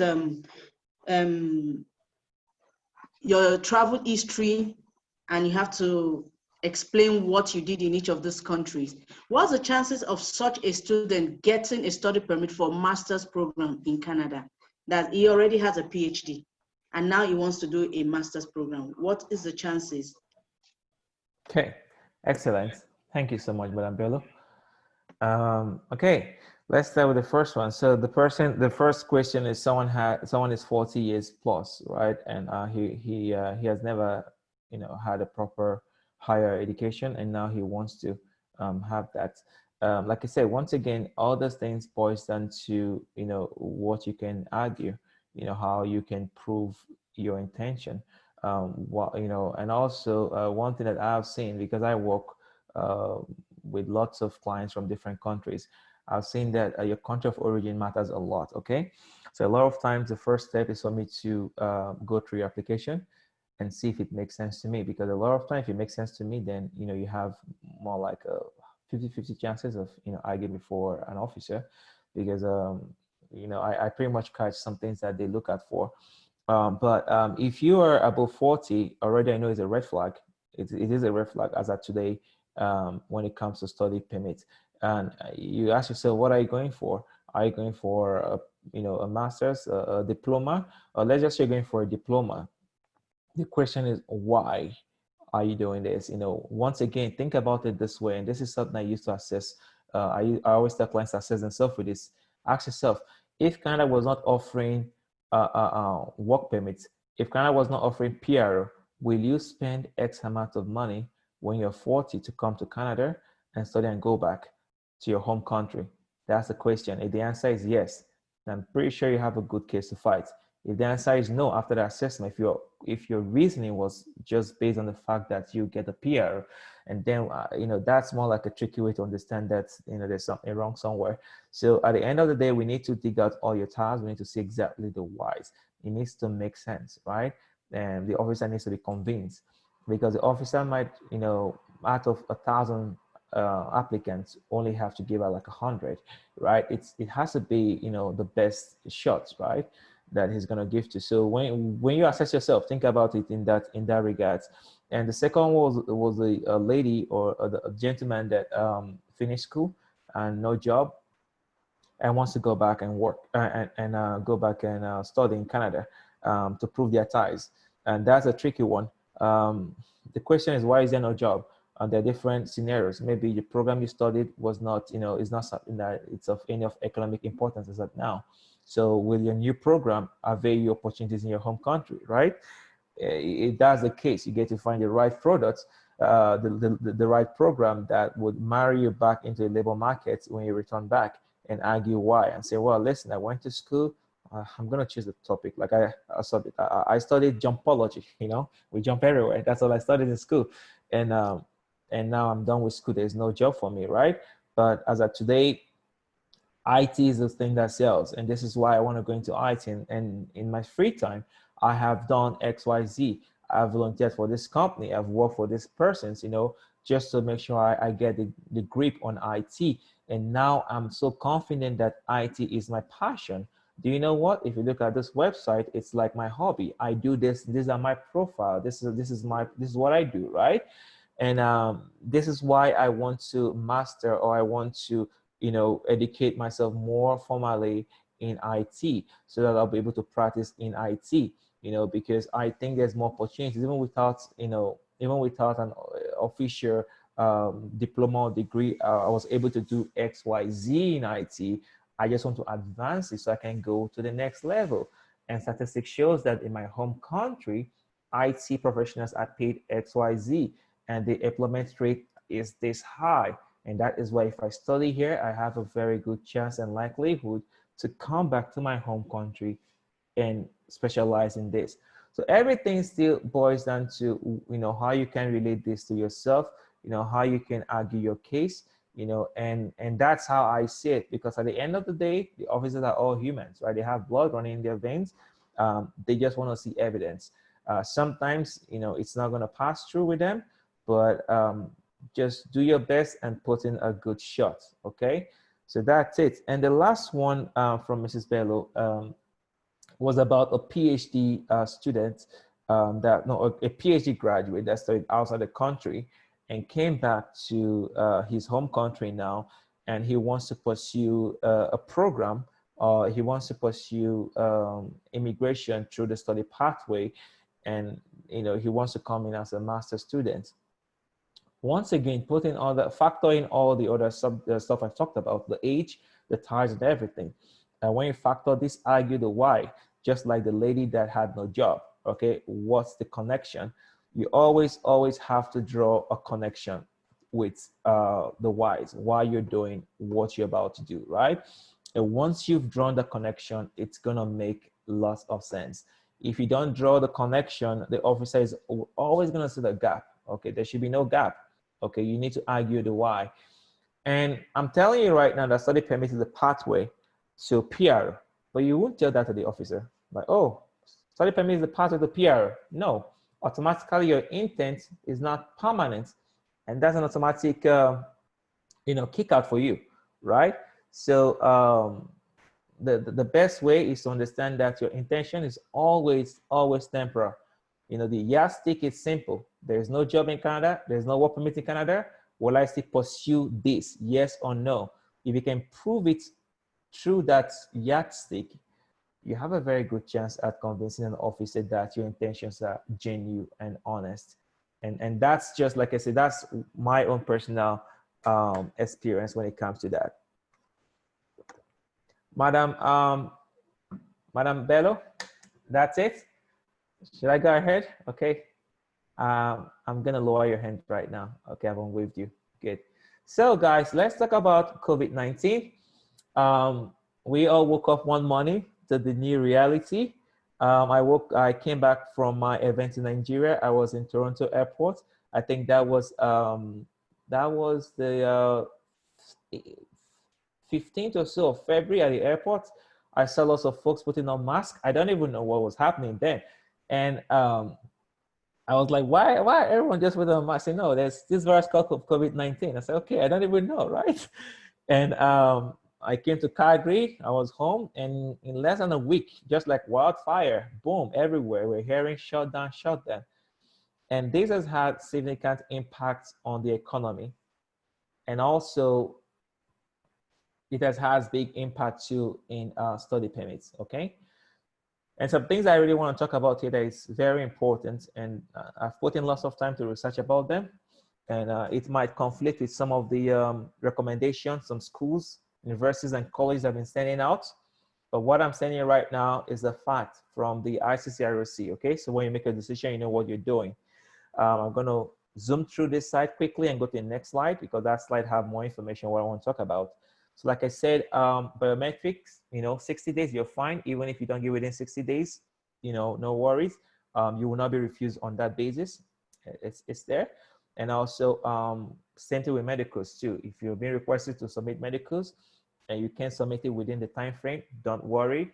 You will not be refused. All you have to do is to send them, you know, through the web form, or contact your consultants to write RCIC and let them know that you can't because of COVID-19. You're fine. Everything's just going to put on hold. Same thing when you're being asked for your passport. Everything is just on the hold, okay? So they're working on reduced capacity. Don't expect, you know, any refusal based on not compliance, okay? You're still gonna get refusals if your application doesn't, you know, totality doesn't really, you know, meet the requirements. But you won't be refused based on you didn't submit medical, you didn't submit biometrics, you know, any other, you know, thing that's outside your control. Okay. So the next slide we have here, traveling to Canada. Okay. So the question is, who can travel to Canada and who cannot travel to Canada? Okay. So it's simple. Your travel to Canada should be non-optional.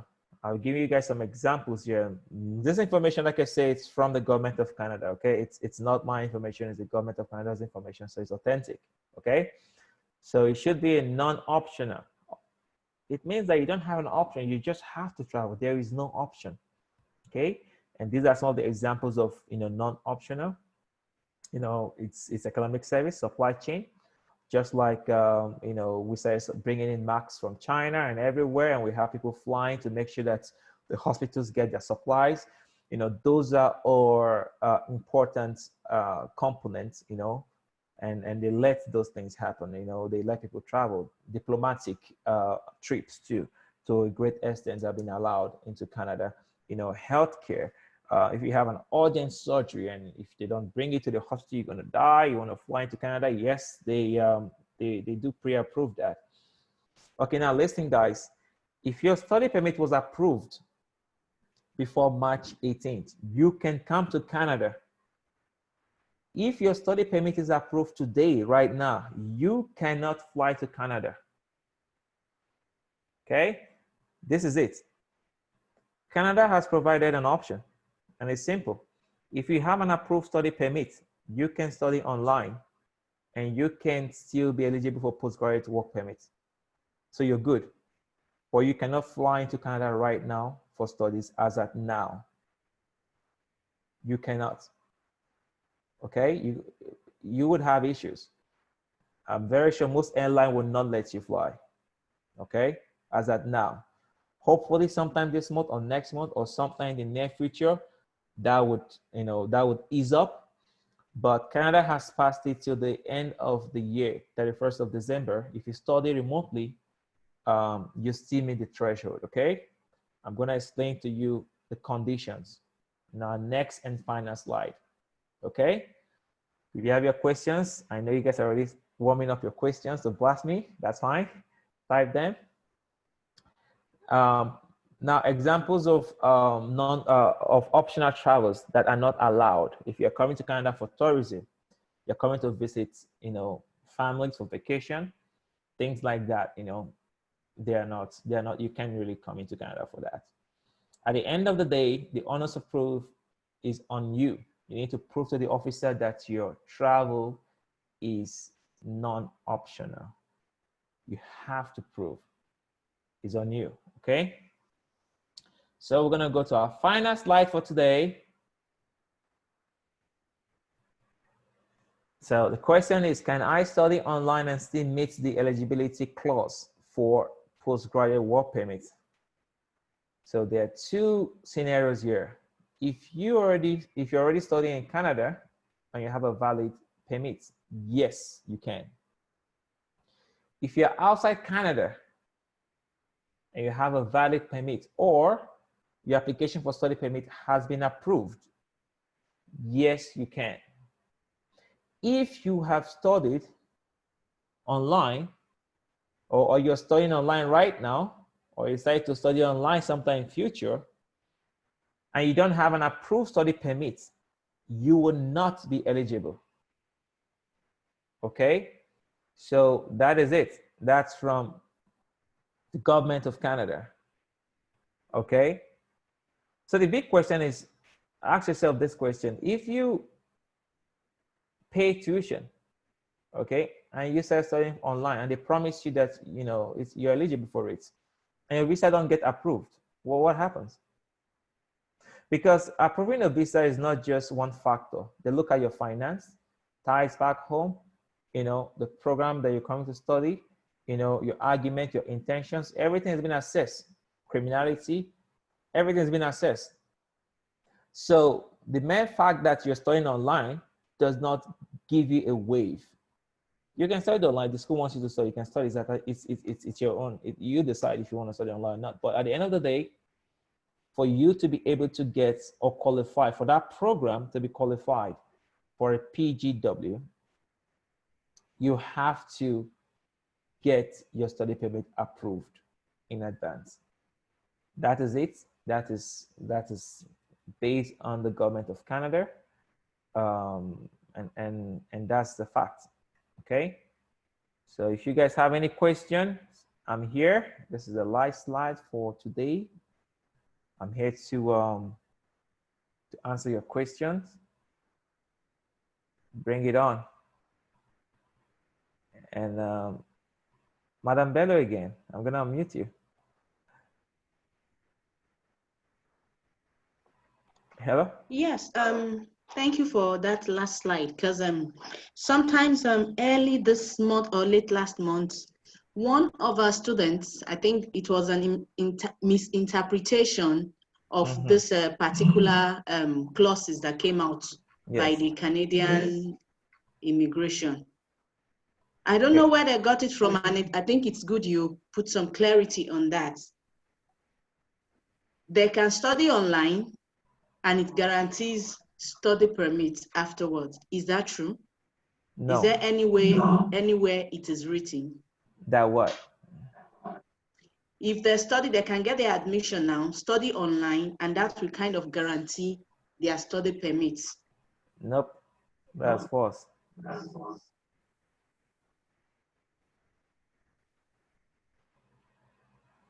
Nope. It doesn't guarantee anything. Nothing. Guarantees zero. I'm just going to send you a link. Just a sec. I'm going through my bookmark here from the Government of Canada stuff. I'll send you something right now.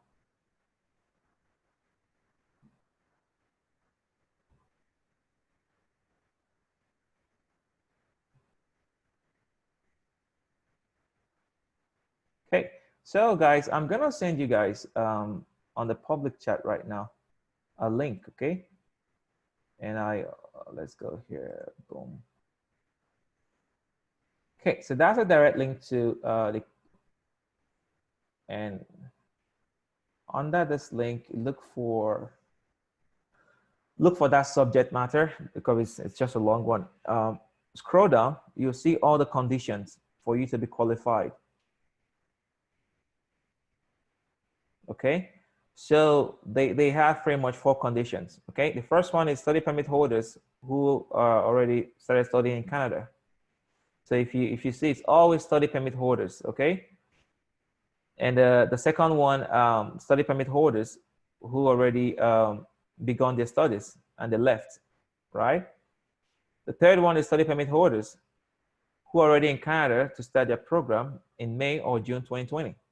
The last is applicants who have been approved for study permits. So these are the conditions. There is no condition that states that you can qualify for a PGWP without getting a prior approval. And there's no guarantee whatsoever that you would get approved for study permit because you studied online. It's not possible. It's not going to happen because, like I said, they're going to check lots of factors. They're going to check admissibility. They're going to check your history. They're going to check your application. They're still going to weigh your application. It's still going to happen. Yeah. So we have Akshay have a question here. I'm just going to unmute Akshay right now. A sec. Let's go. Akshay? Yeah, can you hear me, Victor? Yes, we can hear you. Yeah, my question was just there's a lot of people I think leaving the group, and I just wanted to share our website and how they can access our get email communication and make a booking and whatnot. So if you would just allow me to share my screen, I would just show the participants as to what they can do and what how they can reach us. Okay, that means I should make you a host, and then you take over my system, and then I won't have access anymore. Oh, I remember. Okay, I'll make you a host, and then get me back. Okay, here we go. Let's go, Akshay. Okay, you're good, Akshay.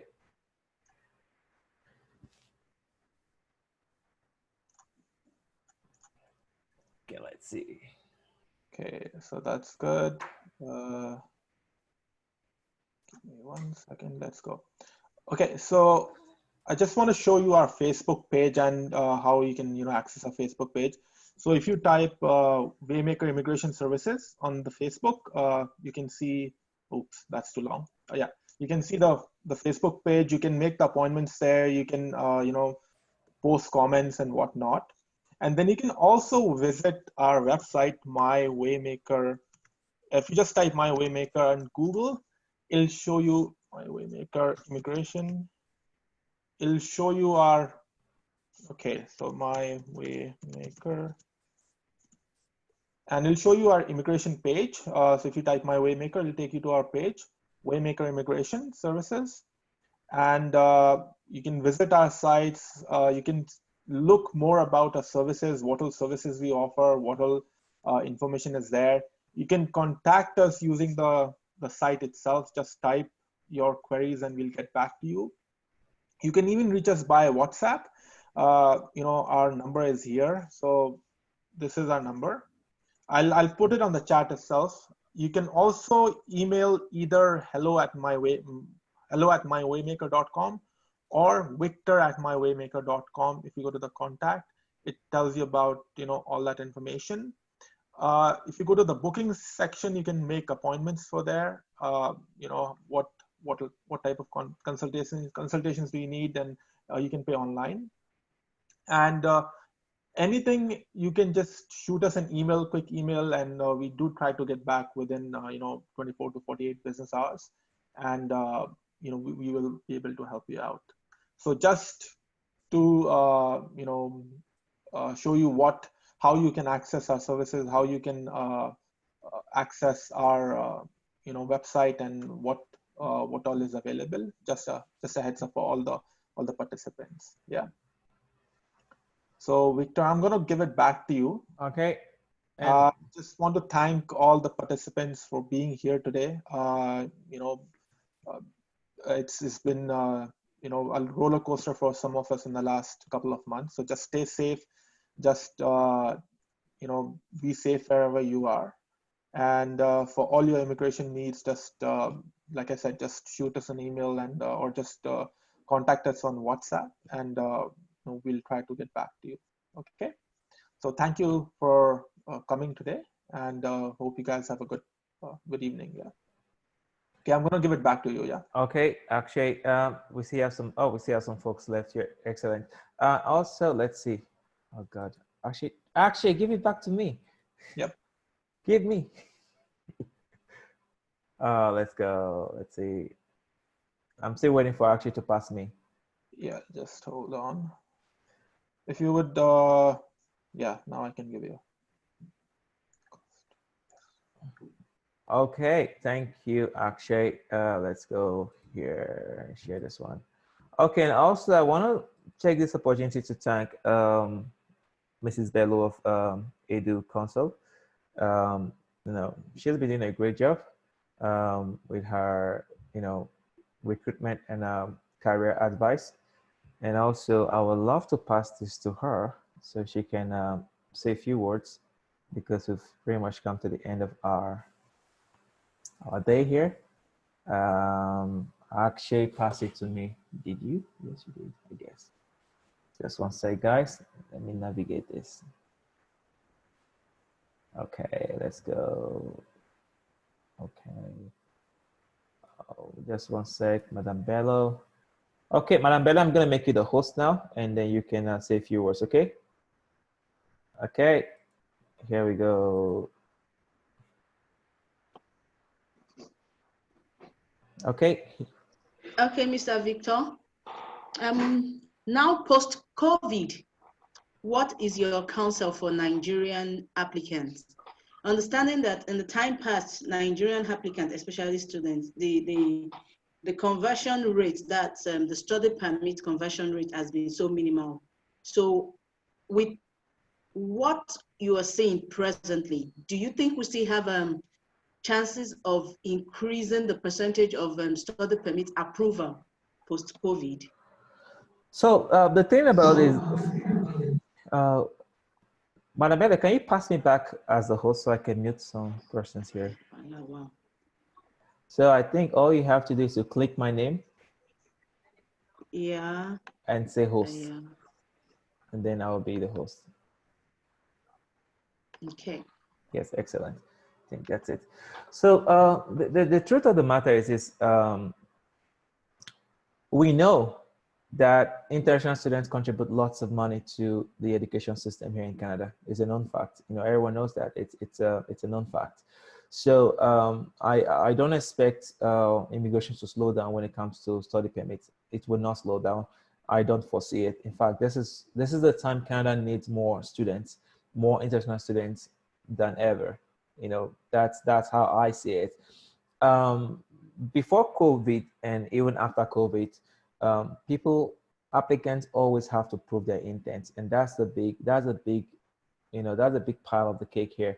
When it comes to your chance of being approved or refused a visa, you see, always have to prove your intent. I'm very certain that if you do a good job in proving your intent and you have the right characteristics and the attribute needed, then your chances of approval should be very promising. That's how I see it. If you don't do a good job in your application, the chances will be very slim, and that's the honest truth. Even if Canada needs everyone and your application is not good, your chances of getting refused is always very high, higher than others. So and the fact, what we do here, at WayMaker, when a client comes to us and they want to go for studies, the first thing we do is to do an assessment and give you an option, because our goal is to save you time and save you money. If we feel, based on our experience, that your chances are so slim, we'll let you know from the onset before you spend so much, right? After a consultation, we'll let you know what your chances are, and then if you have a good shot or not, and then you can make a decision on that. We've had clients that already finished the bachelor's, and they decided to pursue another bachelor's program, and they're fine, right? We've had those clients. So it depends on what the situation is with the client, right? So you need to always have to argue your case. That's the truth.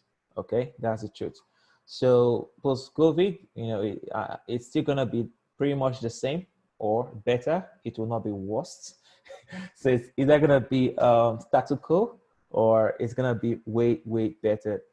But I don't see it to be like worse than what it was prior to COVID. So that's it. So any other question, guys, before we wrap it up? Let me just check mine. All good. So once again, thank you everyone for today. And if we have anything that we think will make more sense to you, we would let you guys know, and we can have more meetings. I'm gonna unmute Madame Bello right now.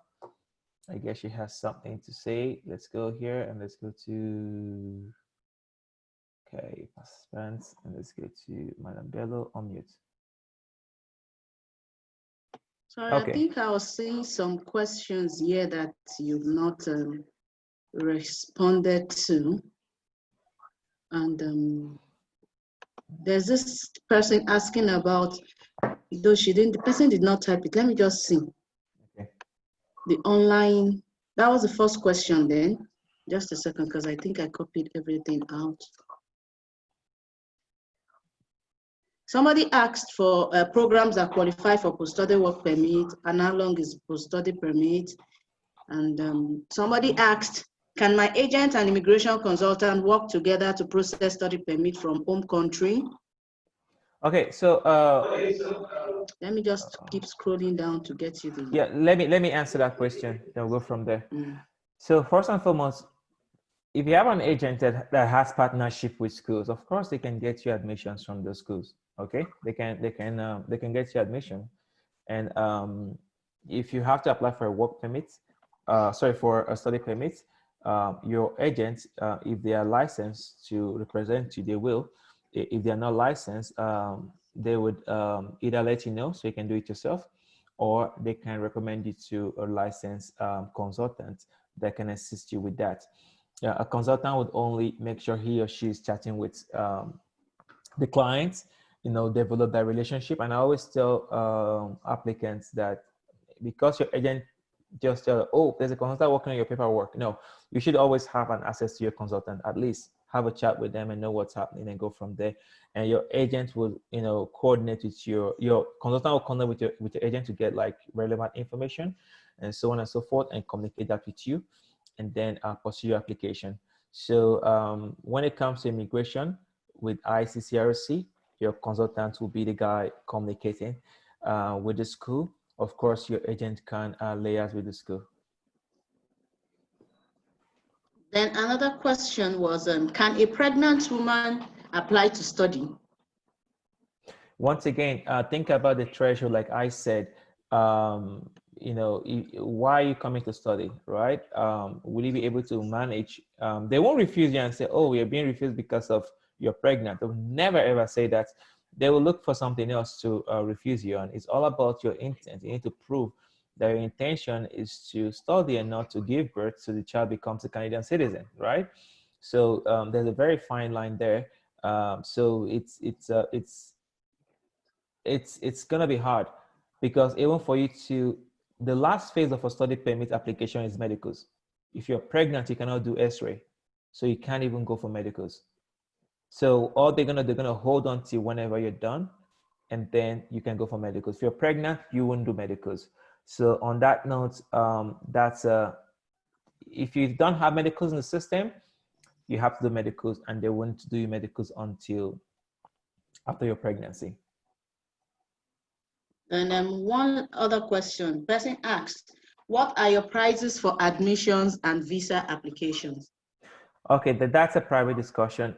Yeah, actually submitted our contact there. You can always shoot actually an email, and we'll be able to communicate that with you guys.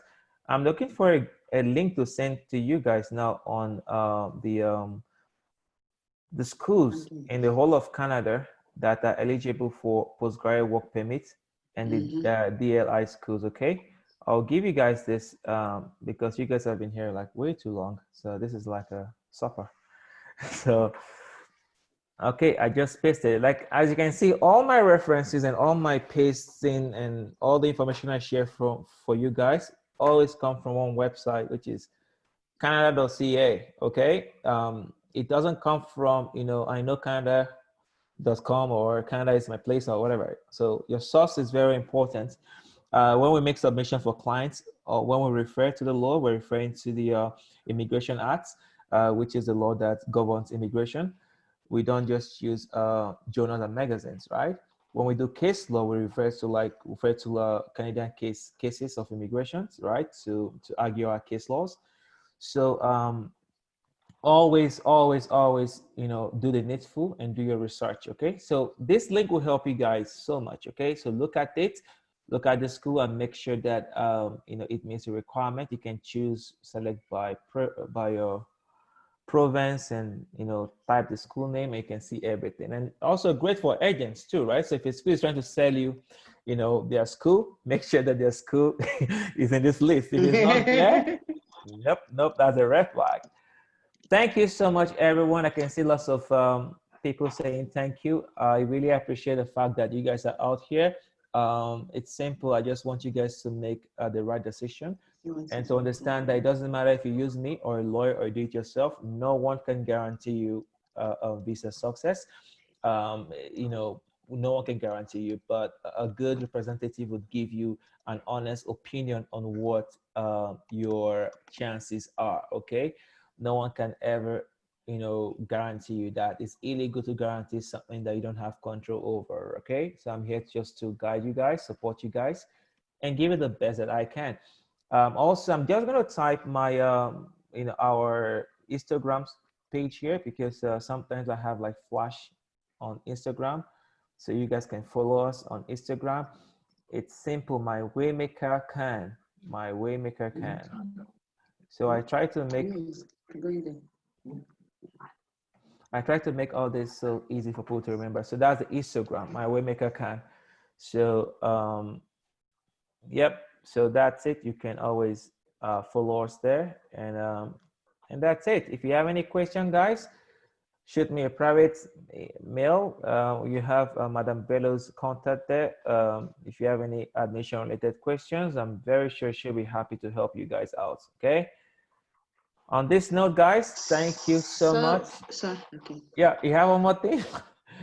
Yeah, we just want to thank you, Mr. Victor. We really appreciate your time. I know it's not easy pulling you out of your cocoon. It's always Out of my difficult hole. nailing you. Yeah. You know. Yes, WayMaker and MBA Edu-Consults, we have a partnership agreement. WayMaker has been handling most of our students' study permits. So he's more of a brother to me from another mother. You know, Mr. Victor is such a wonderful person. Most of my clients have direct contact with him. And at the end of the day, the report I get from my clients, it's always so impressive. And I'm always like, he would never fall my hand. That one I'm very sure of. That he will never fall my hand. So it has always been, it's been wonderful working with Mr. Victor. And that has also put so much credibility to our own company, that's MB Edu-Consults. Like I say, and we chat, that's with some of you, most of you are on our platforms. Like I tell you people, it's not just about getting you the admission. Our main aim is you getting the visa, that's your study permit across the different countries that we process. And understanding that Canadian study permit is kind of a technical. That was why we had to go for one of the best, and it's not just an IRCC, it's not just an RCIC consultant, but also a commissioner of oaths in Alberta. So it's really good. It's an advantage working with Mr. Victor. I've had clients whose case seems so irredeemable, and at the end of the day, we've got positive responses. So that has added to our own credibility also. It's not easy for WayMaker to identify with us. It took quite a lot of work for WayMaker to identify with MB Edu-Consult, and we so much appreciate that, Mr. Victor. Thank you so much for the opportunity to partner with you. And I can always wake you up at any time. We talk so late, so it's really beyond official work. So I can at this time say thank you to everybody for your time, for your resources. We so much appreciate it. And we just do not take you for granted. We appreciate the fact that you've identified with us as a company, and at no point would we let you down. And like we keep saying, integrity, it's one of the main things, the key thing that we are always ensuring that we don't lose. Our yes should be our yes, and our nay should be our nay. And I am sure that as we all continue on this journey, we would all smile and we'll be able to help you achieve that dream of yours to study abroad. Alongside with Mr. Victor, now that you have all known him, we've introduced him to you. You can reach out to him at any time. You can disturb him. Just let him know that it's from MB Edu-Consult. If you don't tell him it's from MB Edu-Consult, that's another secret I'm telling you now. If you don't tell Mr. Victor from Mrs. Bello, he won't answer you. He will not answer you. That's a secret I'm telling all of you now. You will just keep chatting him, sending whatever, he would not answer you. And one good thing is that we've been able to negotiate a very good price with him for our clients. Don't shine your eye, Mr. Victor. Oh boy. So that whatever price is giving all his other clients, ours should be discounted. That I can assure you. I can really assure you, you won't pay what others are paying out there. But at the same time, you still negotiate with him. But I know you won't go beyond what we have discussed with him. He has been so awesome. Thank you, Mr. Victor. Thank you, Akshay. This is my first time of meeting you. This is the first time Mr. Victor is revealing you. I've always been dealing with Mr. Victor. Thank you so much, Akshay, for your time, for your resources. We so much appreciate, and we believe we will take our business to another level after now. Thank God for COVID. So, Mr. Victor, do you have anything to say? No, you said it all. Once again, I'm just gonna move my screen here. Thank you everyone for today. I really appreciate it. I'm grateful. keep in touch, follow us, and we'll give you guys the best. Like I said, I'm gonna end this by saying something. No one can assure you a permit. No one can assure you a status in Canada, but you need a good representation for you to get to maximize your options or your chances. And that's it. And on this note, you guys should stay safe and remain blessed. Thank you so much for Victor, today. Victor, before you head out, Yes. you actually, the links you posted went to a private chat. So if you could just repost them for the participants. I did. I posted it for Madam Bello. Did you get the link? No. It's not on everybody. I think you sent it to somebody. So I think you need to send it to everyone. I think That's the link you were supposed to send. So what have you guys gotten chat. from me? It should be on a group chat. It says group chat here for all. Group meeting to everyone. Let's see. Now, did you guys get anything? Now. Oh, because I was sending it when someone was the host. And also the Instagram, so you can follow us on IG, and that's the Instagram. Oh, sorry. I'm so sorry, guys. I'm really sorry. I think I sent this when, whenever I pass the mic to someone and I type and I send things, and that's what, oh, there's even more. Okay, I'm just gonna copy and paste everything here right now so you guys will have everything. So these are all the links. Yeah, so I sent you 2 links. I sent the one for the schools that are DLI, postgraduate work permit approved schools. And I sent you the link for studying online, without a study permit limitation. I sent that to you guys too.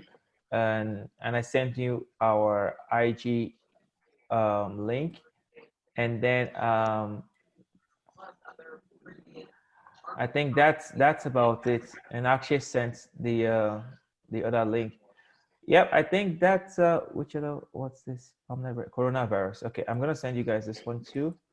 I'm really sorry, guys. Those are the links. And like I said, the links are always from the government of Canada. So we go by whatever they publish. Yeah, that's about it, guys. Once again, thank you all for a great job, for spending the time with us. And remain blessed. Bye-bye. Bye. Don't forget to send the record, the webinar recording. Thank you. Okay, I'm gonna stop sharing now. So guys, thank you so much for today. Bye-bye.